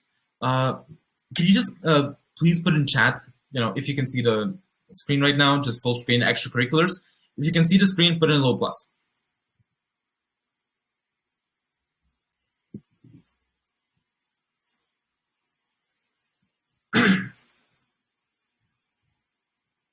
Okay, we have plus, okay, all good, should be good. If you see the screen, put in plus, if not, put in the minus. But I think everyone should see it. It'll be fun, not hard, I promise, okay? Athena, if you win tomorrow, I'm sure it'll be fun. If you win tomorrow, Athena, I will happily do 1 hour with you, anything you want about your Harvard admission consultation. I'll happily do it. So could you please repeat the time of the game? Oh yeah, Rayhona, tomorrow at 5 p.m. Tashkent time, I'm gonna announce the time on my channel. 5 p.m. Tashkent time. Tomorrow we'll be holding a second Kahoot. Top 3 people, so people who get the first, second, third place will all get consultations. So, yep, with that in mind, yeah, let's repeat. So let's just go on, since everyone, the pluses have all kind of came in. How many people do we still have? Okay, we have 96 people, 100 people, that's fine. So extracurriculars. Now, let's try to be a little bit quicker just because, we're kind of low on time now. So essentially, extracurriculars, right? Extracurriculars, I want you guys to imagine a pie chart right now, right? Let's get back to college admissions. I want you to imagine a pie chart. A pie chart is essentially just like a big circle with like the percentages, right? So imagine a pie chart. Now imagine a pie chart with all 100%. Your essay is 40 to 50%. So it's approximately half of your whole application. Another 30% is your testing, everything academic. So your honors, the competitions, Olympiads, SAT, IELTS, that's all 30% of your application. The other 30% of your application are your extracurriculars. That is how important it is. Extracurriculars are very important. In that way, so yeah, let's just move on and talk about extracurriculars. So a lot of people right now, you might have extracurriculars. I think the most common extracurricular right now is probably something like an internship. I'm sure, I guarantee it, right? Every single person in this call right now, every single person, all 96 of you in this room have an extracurricular like an internship, right? Everyone has an internship, everyone has a volunteering gig, everyone has had a job somewhere. Those are very basic extracurriculars. And yet again, what do you have to do? Yet again, if you've been listening to this whole thing, you already know the main thing you want to do is stand out. You want to stand out. That is the most important thing for you to do in your application. So how are we doing this? Essentially, what we're going to do with extracurriculars for you to stand out. This is the most important thing. First of all, you want to get unique extracurriculars. So don't only have extracurriculars that are like internship at some Tanish's like company, right? That you definitely did. You shouldn't make internships that, you shouldn't essentially just have internships, right? You shouldn't have just internships, just jobs. The admissions officers already know how you got that internship, right? They already know that, especially from Uzbekistan, a lot of people, it's very easy to fake internships. What you have to do is stand out and make them unique. So try to look for unique internships that fit your whole application, right? So not internships, sorry, extracurriculars. Search for unique extracurriculars which fit your application perfectly. Let's give an example from my application, right? So in my application, what I did essentially is I mixed cultural anthropology, meaning study, like the study of cultures and stuff like that. I mixed it in with business. And my unique extracurricular was making my own e-commerce business. I made an e-commerce business, which essentially partnered with local Uzbek artisans who make, our chapons, dopas, stuff like that, all the kind of natural Uzbek cultural stuff. I partnered with them and I put their stuff online for them on an e-commerce platform I made personally. And I sold it on their behalf and I only took like a small percentage. That was my unique extracurricular, right? It was an extracurricular that fit in perfectly to my whole application, while at the same time showing a lot of good things, right? Showing a lot of good qualities. What are those good qualities? First of all, it was an international extracurricular. It's very good to have international extracurriculars, especially in recognized things, because a lot of the times they can actually even replace stuff like IELTS, right? Not IELTS, right? SAT. And of course, this isn't universal, right? It all depends on your case. However, the point of the SAT is to essentially verify. It's to verify that you are academically capable. If you had some kind of international extracurricular program that was pretty academically hard to get into, or maybe like unique in some way, it will help a lot with replacing your SAT if you don't have an SAT. Of course, it's not a perfect replacement, but it could help. So one thing to do with your extracurriculars to make them unique is international. Make your extracurriculars international, make them have as much reach as possible, stuff like that. Or if you have a business, try to sell a lot, right? Try to have a lot of numbers, try to sell a lot, but don't only sell a lot. If you have a business right now and you're in chat, what you want to do is you want to make sure you have two things. First of all, you want to have community impact. Colleges don't just like seeing people, just boring business applicants with their little drop shipping businesses. They got like products from AliExpress from. They just bought stuff from AliExpress and sold them on their little platform on Shopify. They don't care about that, right? They don't care about that. What they care about is when your business, when your little drop shipping business you have, impacts not only yourself, so it doesn't only give you money, but it also impacts the community around you. It helps charities. It helps like your local people. It helps your community. That's what they want to see in extracurriculars. They want to see community impact. They want to see those things. So first of all, community impact. They want to see your business, or let's say your project, can be anything. They want to see impact other people. They want to see people who want to actually genuinely help other people in their community. The second thing you guys want is international stuff. Of course, this isn't necessary, but it really helps your application, especially some kind of internationally like recognized program. Like let's say Yale Young Global Scholars, that's an international program, which is a summer camp at Yale. It's very good. Same thing with LaunchX. LaunchX is actually a program I was accepted to, but I didn't really use it in my application. It's a program for entrepreneurs who want to start their own business. In that, and it's a very rigorous thing. I think it was made by MIT founders. Essentially, at LaunchX, you get in a group together and you make a business. It's very rigorous. It's very hard to get into. However, it's a very good thing to put in your application. So I would put that in on your application. I would apply to that. Finally, last thing, of course, is leadership. So you want to show the people in the admissions office that you are a leader. There's a very popular saying, Harvard doesn't make leaders, they find leaders. That's one of the most important things for you guys to remember. Harvard isn't there to make leaders. They don't take your average like Joe Schmo. They don't just pick up a random Uzbek guy and put them in Harvard and make them a president, right? That's not what happens. What happens is Harvard picks leaders.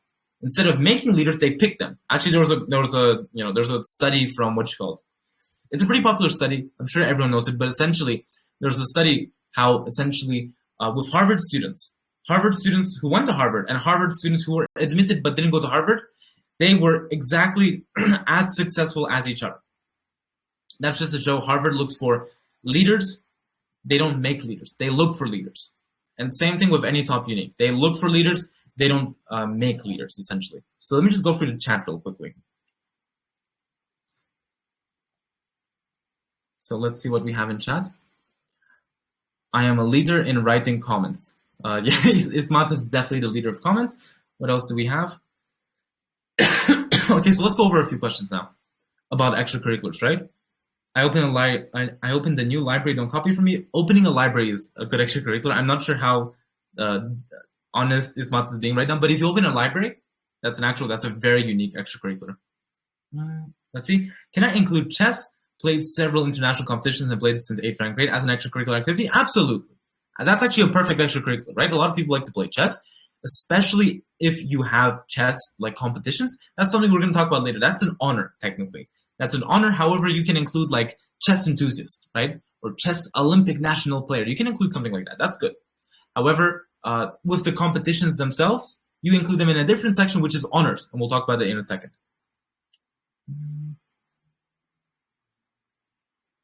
In case of YYGS, it only lasts for 2 weeks. Can we write it as an extracurricular activity? I mean, aren't they supposed to be activities that lasted for several months? No, absolutely not. So if you go into the Common App extracurricular section, you'll see they don't ask for how many months you did it for. They ask you for how many hours and how many weeks you did it for. So yes, YYGS, although it lasts 2 weeks, is still incredibly impactful. Because think about it this way. From the admissions officer's perspective, what happened was in YYGS, you were taken from Uzbekistan, from Tashkent. You were flown out all the way to New Haven, America, in Connecticut. You were flown out to the Yale campus to study the Yale curriculum for 2 weeks. That's an amazing extracurricular. That's amazing, just because they know not everyone gets admitted to YYGS. On top of that, they know you experienced the culture in Yale and you succeeded in the culture at Yale. So just keep that in mind. Even though it's 2 weeks, you can still include it, just because in those 2 weeks, the whole time like over those 2 weeks, you were just in YYGS. So keep that in mind. Let's go over a few other things. I formed my own leadership club, and I'm in SRC, Prime Minister. I have no clue what SRC is. I feel like I'm supposed to, but I formed your own leadership club. That's good. That's good. It's a very good extracurricular, Artina. And yeah, no, it's definitely something you can use. Leader in youth union for my district, and also have my own Telegram channel with 3,000 plus, and copyright for 15,000 plus channel. Is it good, or should it be regional, national at least? Leader of youth union for my district. That sounds very interesting. You could definitely include that. Having a Telegram channel with 3,000 plus people, you can also include that because it shows that a lot of people follow you. And managing a copywriter for a 15,000 plus channel, it's okay. Yeah, it's good too. You can include it. Those are good extracurriculars. If you can improve them, definitely do. But yeah, again, those are pretty good. Those are pretty good, and they could be a good supplement to your application. Can I include that I learned IT and worked for several companies? I mean, for extracurricular activities, it all depends. So let's say that you learn IT. Yes, you can include that. You can say also, Beck, that you're a programmer, right? You can say you're a programmer. You can say either if you're professional or amateur, stuff like that. Worked in several companies. Absolutely, that's the definition of an extracurricular. An extracurricular is anything you did outside of the classroom. So technically speaking, if you pray regularly, that would be an extracurricular, right? Because it's something you did for a regular amount of time outside of the classroom. So yeah, just keep that in mind. It definitely could work. How about doing, okay, let's have like 2 last things. How about doing something just as a hobby? Playing volleyball? Yep. No awards, not anything, that's fine. Remember, extracurriculars aren't about awards. Extracurriculars are not about anything to do with rewards.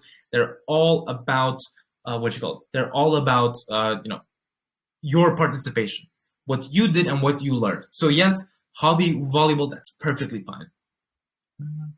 Okay, let's do 2 more. Actually, I'm gonna do 2 more yet again. Bahrain, I'm a member of TKS program.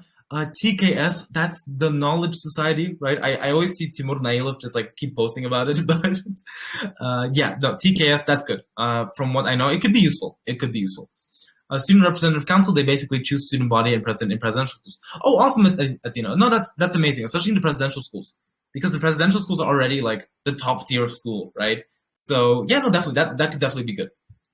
Bahrain, can I include it? Absolutely. Yep, Bahrain, TKS, the Knowledge Society, you would include that as an extracurricular, I believe, because it's like a program. So yep, you can do it. Even playing video games, okay, last question from Ismat. Even playing video games is an extracurricular? Technically speaking, video games are an extracurricular. Yes, playing video games, technically speaking, is an extracurricular activity. However, you have to keep in mind, you have to kind of show what you learned in that, like what you spent your time on, what you learned through video games. So yes, you can include it, but consider if you really want to include it. I know, especially myself, I used to play a lot of video games, and I did not want to include that on my application, so I really hid that. But yeah, that's it about extracurriculars, right? So now let's go into, one second. Now let's go into Let's go into honors. So this is something that, wait, one second, let me just put my phone like this. Actually, I can't prop my phone up. We can just leave it like this. So we just talked about extracurriculars, right? However, I want to make sure everyone knows the difference between an extracurricular and an honor. So an extracurricular is anything you do outside of your classroom. However, an honor is something you get like a placement in. An honor is like some kind of competition. It's a competition you get a placement in. And that's what we're going to talk about now. So what are honors? We'll be really quick. Like someone mentioned about their chess extracurricular, right? That is technically an honor. When you win Olympiads in chess, when you win an Olympiad, when you win a competition in something and get some kind of placement, that is what we call an honor. That's what we call an honor. The best honors to have are international honors. So if you went to some kind of international competition, it is much better than like a national competition. Keep in mind, if let's say you participated in like a very well-known international mathematics competition or a very well-known international English competition, that could potentially replace the SAT. Right? That could potentially replace the SAT. And it has in a lot of cases. It's not like extracurriculars where extracurriculars, they're a little bit like 50-50 if they can replace. However, honors, they're like international Olympiads that are well-known. Those can definitely replace the SAT if it's in math or English. So yeah, just consider that. I think that's essentially it about our honors, right? That's essentially it about our honors. let's just be a little bit quicker because we only have 10 minutes left. So let's just finish this on time, right? Because we have to finish this by 10 o'clock. So picking a university. So I just want you guys to see how with Harvard and UPenn, I still included Babson, just so you guys psychologically could somehow think Harvard and Babson are on the same level, which they totally are. Anyway, let's go on about universities. How do you pick what university you want to apply to? The biggest mistake I see in a lot of students is the fact that they apply for universities like the Ivy Leagues, right? They just apply for all Ivy Leagues. This is something we call shotgunning, right? Shotgunning means essentially like shooting out shooting out your profile, but not really being very precise, because you shoot like a shotgun, right? Where it kind of spreads out everywhere. That's not what you want to do. What you want to do, the most successful applicants actually, let's just say, right? The most successful applicants have very precise schools. They only apply to a precise amount of schools. They only apply to, let's say, 8 schools. They only apply to 5 schools. They only apply to 10 schools. Why do they do this? They do this because of one fact. You have to be precise. Don't just apply to every Ivy League. You have to have a very good reason why you want to apply to each of those Ivy Leagues. And for the most part, when you apply to an Ivy League, essentially, not all Ivy Leagues have the same focus. So let's talk about Princeton, right? Princeton focuses more on STEM, right? Princeton focuses more on STEM. They focus on engineering, computer science, stuff like that. You'll notice how all the people who got into Princeton from Uzbekistan, like let's say Guzal Khan, Firuza, those guys, the people who got into Princeton, their application had a lot of computer science, a lot of engineering in it. And because of that, you just have to kind of realize how all of these top unis, they have a specific type of student they're looking for. They're looking for a very specific type of student. So because of that, keep that in mind. The university you want to pick has to be very precise. So let's go over a few universities you can precisely pick. First of all, UPenn, right? UPenn. UPenn is good for a lot of things, honestly. UPenn is good for a variety. It's good for business. It's actually one of the best for business, right? Good for business, good for education, good for social sciences. It's good in a lot of things. However, if you're a business student in chat, I would especially encourage you to apply to, UPenn.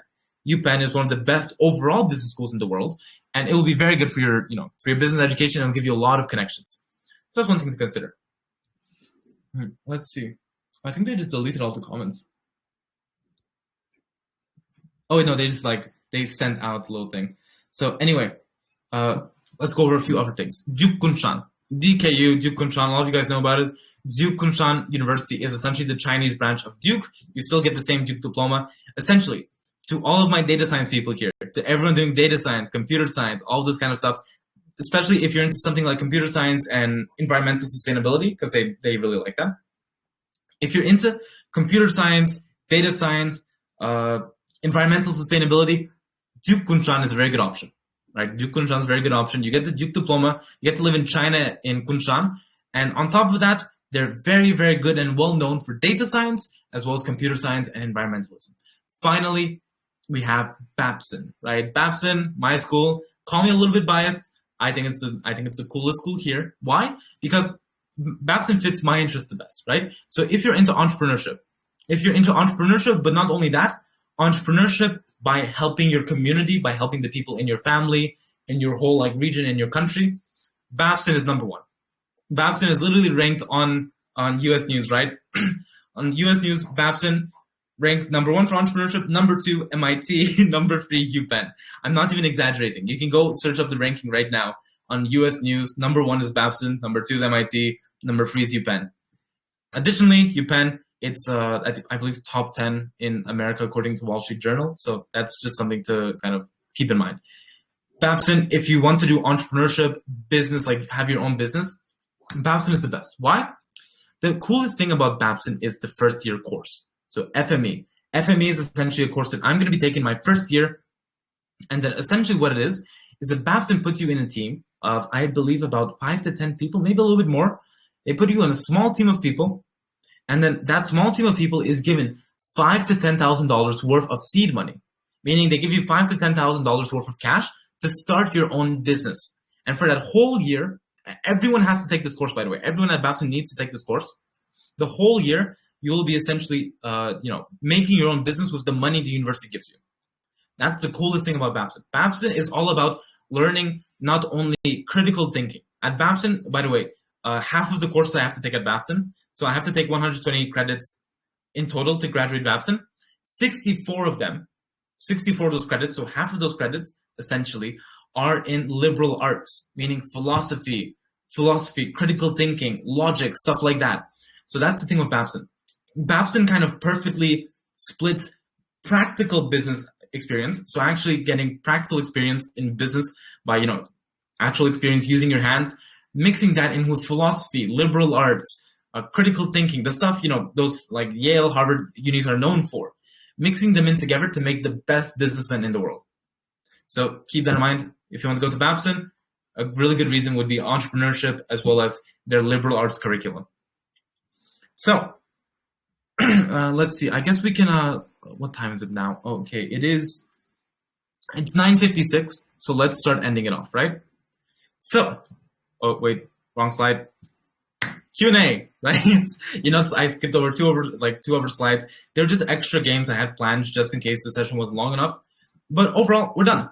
So that was the end of our session. Thank you everyone for attending so much. We're gonna have a Q&A now. So let's just have a raise of hands. Asad Bek, if you're still there. Asad Bek, if you're still there. Yes, I am here.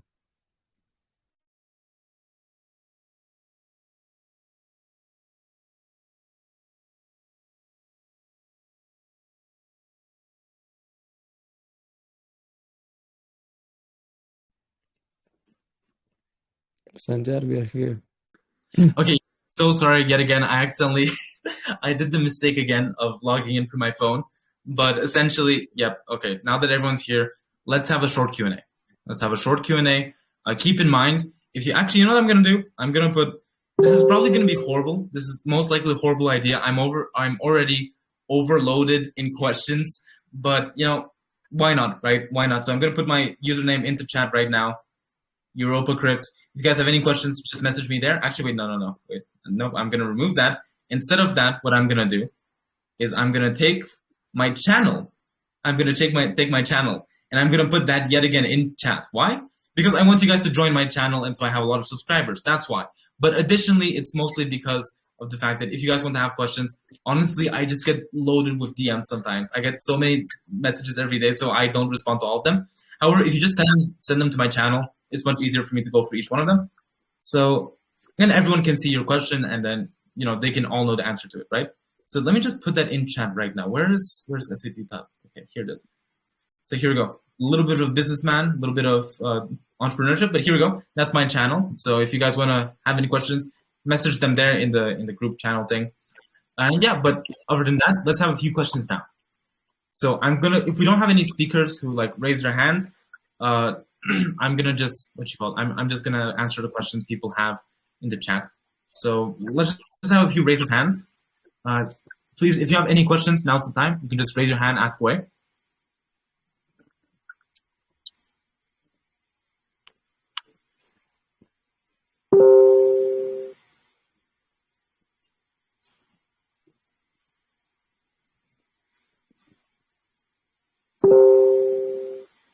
Okay, so do we have any questions?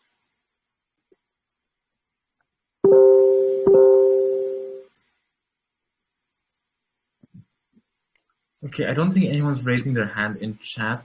Oh wait, Abdulaziz? Abdulaziz, yes. I gave him permission. Abdulaziz, let's go.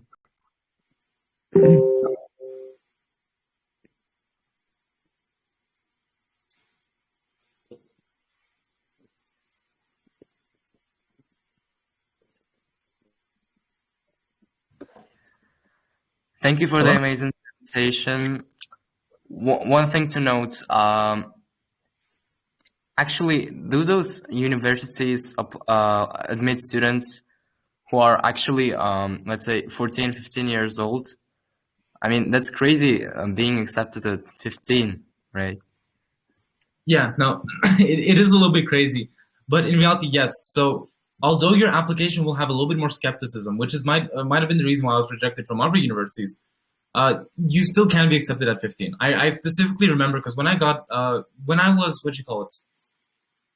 when I was accepted to Babson, they essentially, since they don't accept a lot of people, they only accept about 300, 400 students. they actually sent me a personalized letter, like about my application, thanking me for applying and saying that I was accepted. In that letter, they specifically mentioned how at a young age I was able to do so much. So keep in mind, being 14, 15, it could potentially have some kind of effect on your application. I'm sure it added a lot of skepticism to the admissions officers in my case. However, again, I mean, I was able to get into Georgetown, Qatar, Babson College, King's College, London. So it's definitely possible to get in at 15, right? I got in at 15, so can everyone else.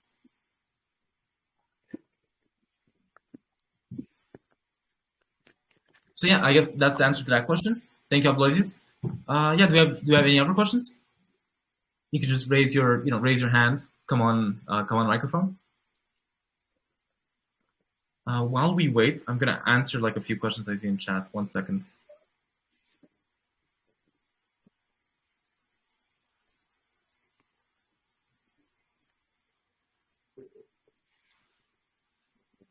Okay, I can't seem to find. Oh, wait, here it is. Let's just look at the chat to see if there are any questions here.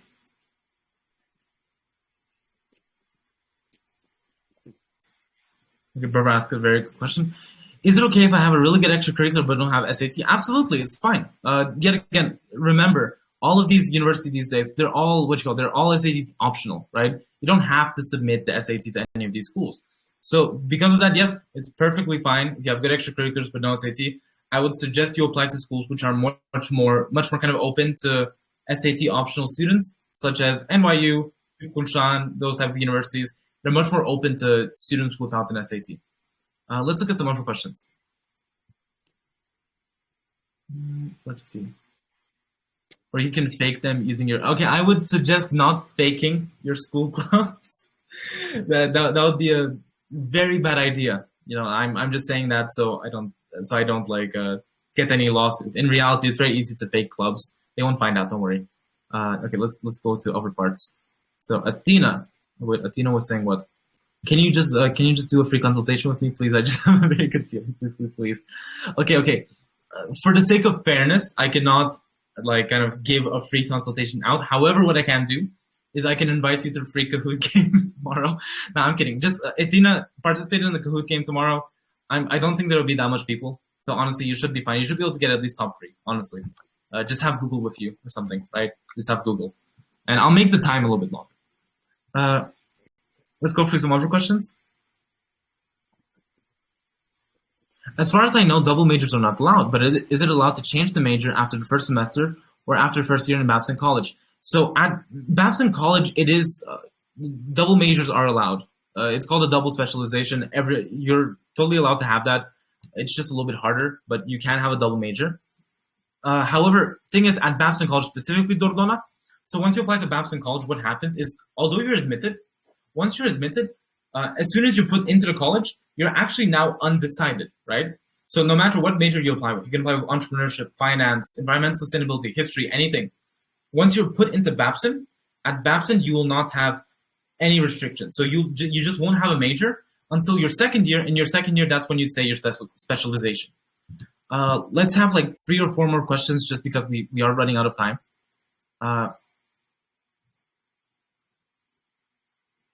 What you call it? So let's go through all these. Should I write about how successful my business was, like what revenue, etc.? If you do have revenue, yes. I would exactly say, don't say like just that, oh, I had, I made so much money, right? Don't just say that. Say not only how successful your business was financially, but also socially. So, okay, you made like $1 million, right? Let's just say you made $1 million. How did that impact your community? How did your business make money, but also impact your community? That's the biggest question. So to all my business majors out there, if you have a business, talk about how much money you made, but also how it affected your society. How you actually impacted your community, your society, and how you actually helped people. You didn't talk about supplemental essays. Do they play an important role in the application process? Absolutely. I didn't include them just for time, because personal statement. But yes, they're very important. Why you cut my question? Also, Beck, I haven't seen your question.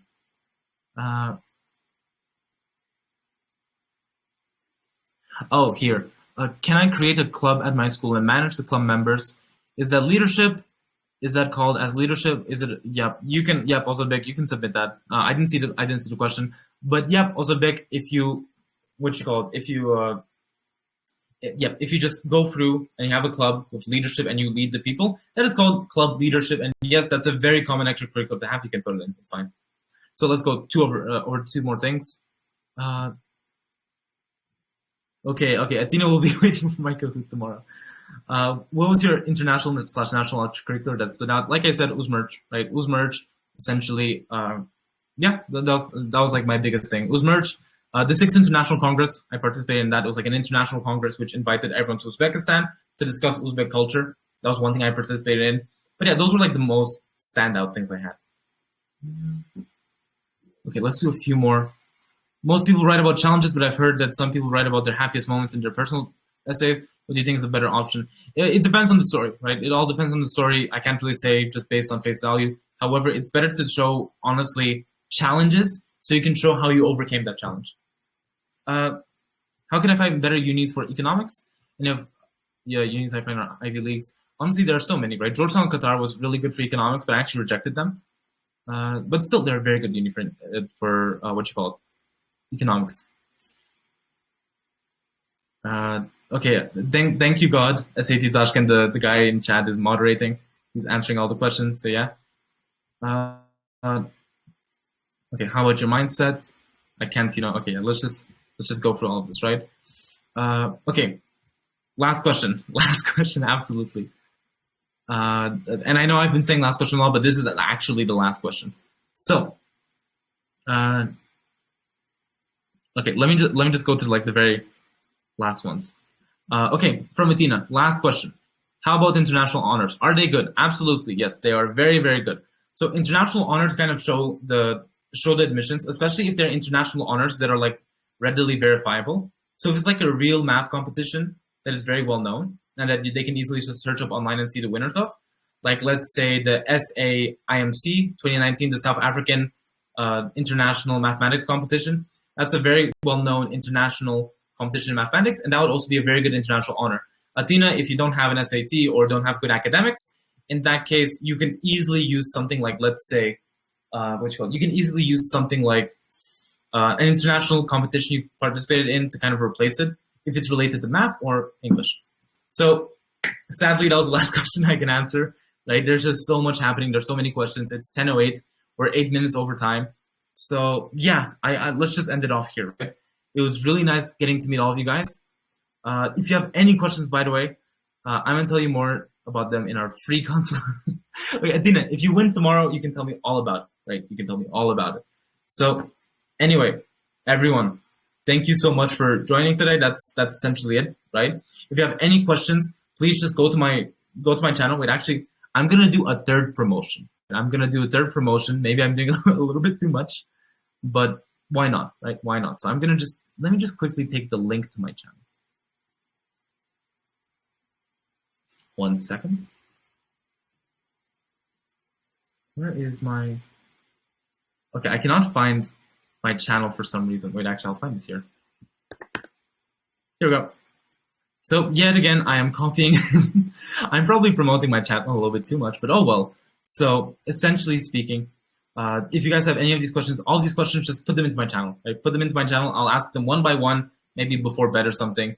So yep, I'm essentially done then, right? Let me just put my little channel in. So there you go. If you guys have any other questions, just join the channel, join the Penguin Room, go into the chat. Just go into the chat of any. Actually, I'll also post in the chat link, right? So if you just go into this is the chat link to the channel. 1 sec.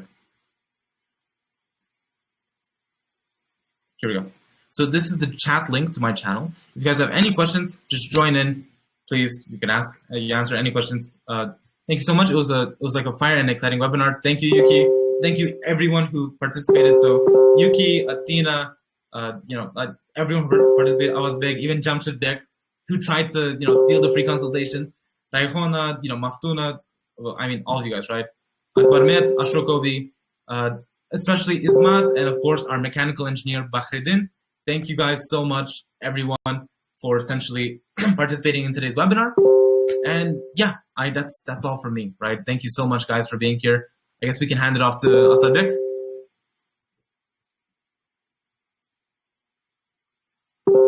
Asadbek, you there? Hello? Yes, I'm clear.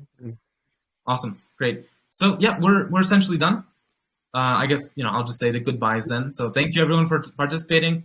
Very happy to meet all of you guys, all from the 1 to 50 that were at the beginning to the 80 or 90 that are here now. Thank you so much for participating. Have any questions, go to my channel. I'll answer as much as I can. Remember, tomorrow at 5 p.m. Tashkent time, we will have a Kahoot quiz for free consultations.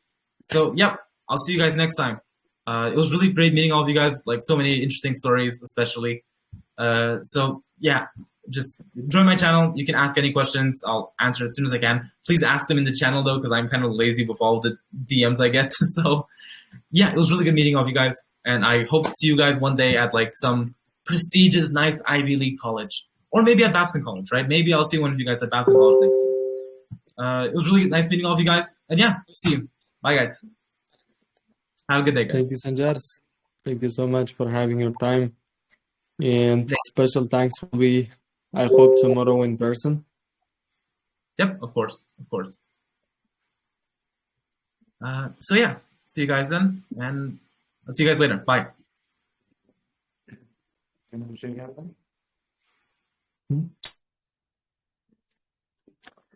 Bugungi sessionimiz ham tugatdik, xudo xohlasa. Men uchun juda dars bo'ldi, Sanjar. Bilmadim. Special tayyorlanganligi ko'rinib turibdi. O'shaning uchun hammaga juda foydali bo'ldi degan umiddaman. Keyingi to'r kunimiz ham aytaylik, xuddi shunaqa sessiondan kam bo'lmaydi, chunki spikerlar aytaylik, nima deb bo'lasa, kutgan spikerlar, kutmaganlaringiz ham bor orasida, o'shaning uchun juda hot fire bo'ladi.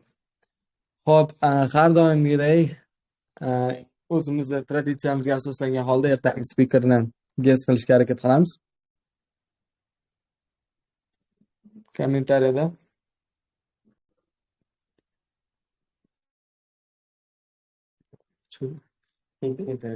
ertangi spiker. Yo'q, ertangi spiker Sanjar emas-ku, hozir Sanjar gapirdi. Sanjar 2 marta gapirmaydi. Xo'p, Sanjarga yana bitta rahmat. Xo'p, hamma guess qilishni boshlab yuborishdi. Ozgina hint beramiz. Xo'p, Black Lives Matter the support qilishadi. Keyingi spikerimiz, ertangi spikerimiz. Fox News'da chiqishgan. Poetry yozishgan prezidentga. Hop. Guess qilinglar-chi? Har xil variantlar ko'ryapmiz.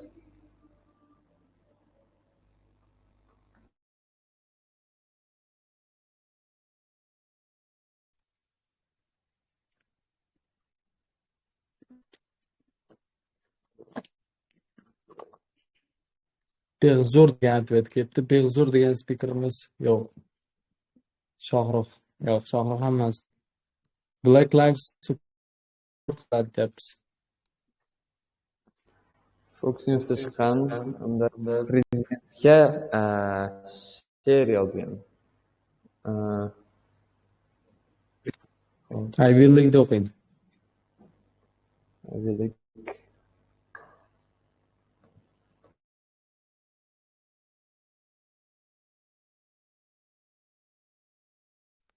Daydi, topam.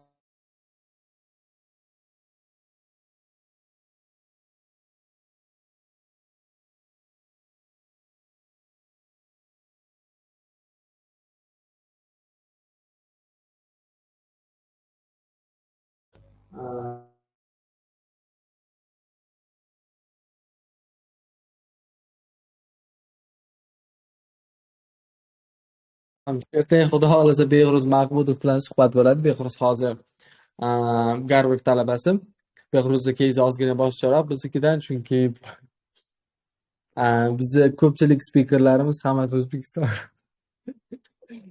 O'zbekistondan borib Amerikada ta'limni davom ettirishyapti. Lekin Behruzniki Amerika o'zida boshlab, Amerikani high schoolda o'qib, Amerikada top universitetda, ya'ni Garvardda o'qishini davom ettiryapti. Hozir kommentariyada juda g'alati situatsiya bo'ldi o'shanga. Hammaga bugun qatnashganlaringiz uchun kattakon rahmat. session foydali bo'ldi degan umiddamiz. Ertaga xudo xohlasa soat 9da bo'ladi. Behruz bilan soat 8da emas. Ertaga soat 9da ko'rishguncha yana xuddi shunaqa aktivliklaringizni, savollaringizni tayyorlab kelingizlar. Ertaga ham xuddi shunaqa session qilib berishga harakat qilamiz. Hammaga omad, hammaga xayrli tun va hammani birinchi qor bilan tabriklaymiz. Biz qo'limizdan kelgancha harakat qilamiz.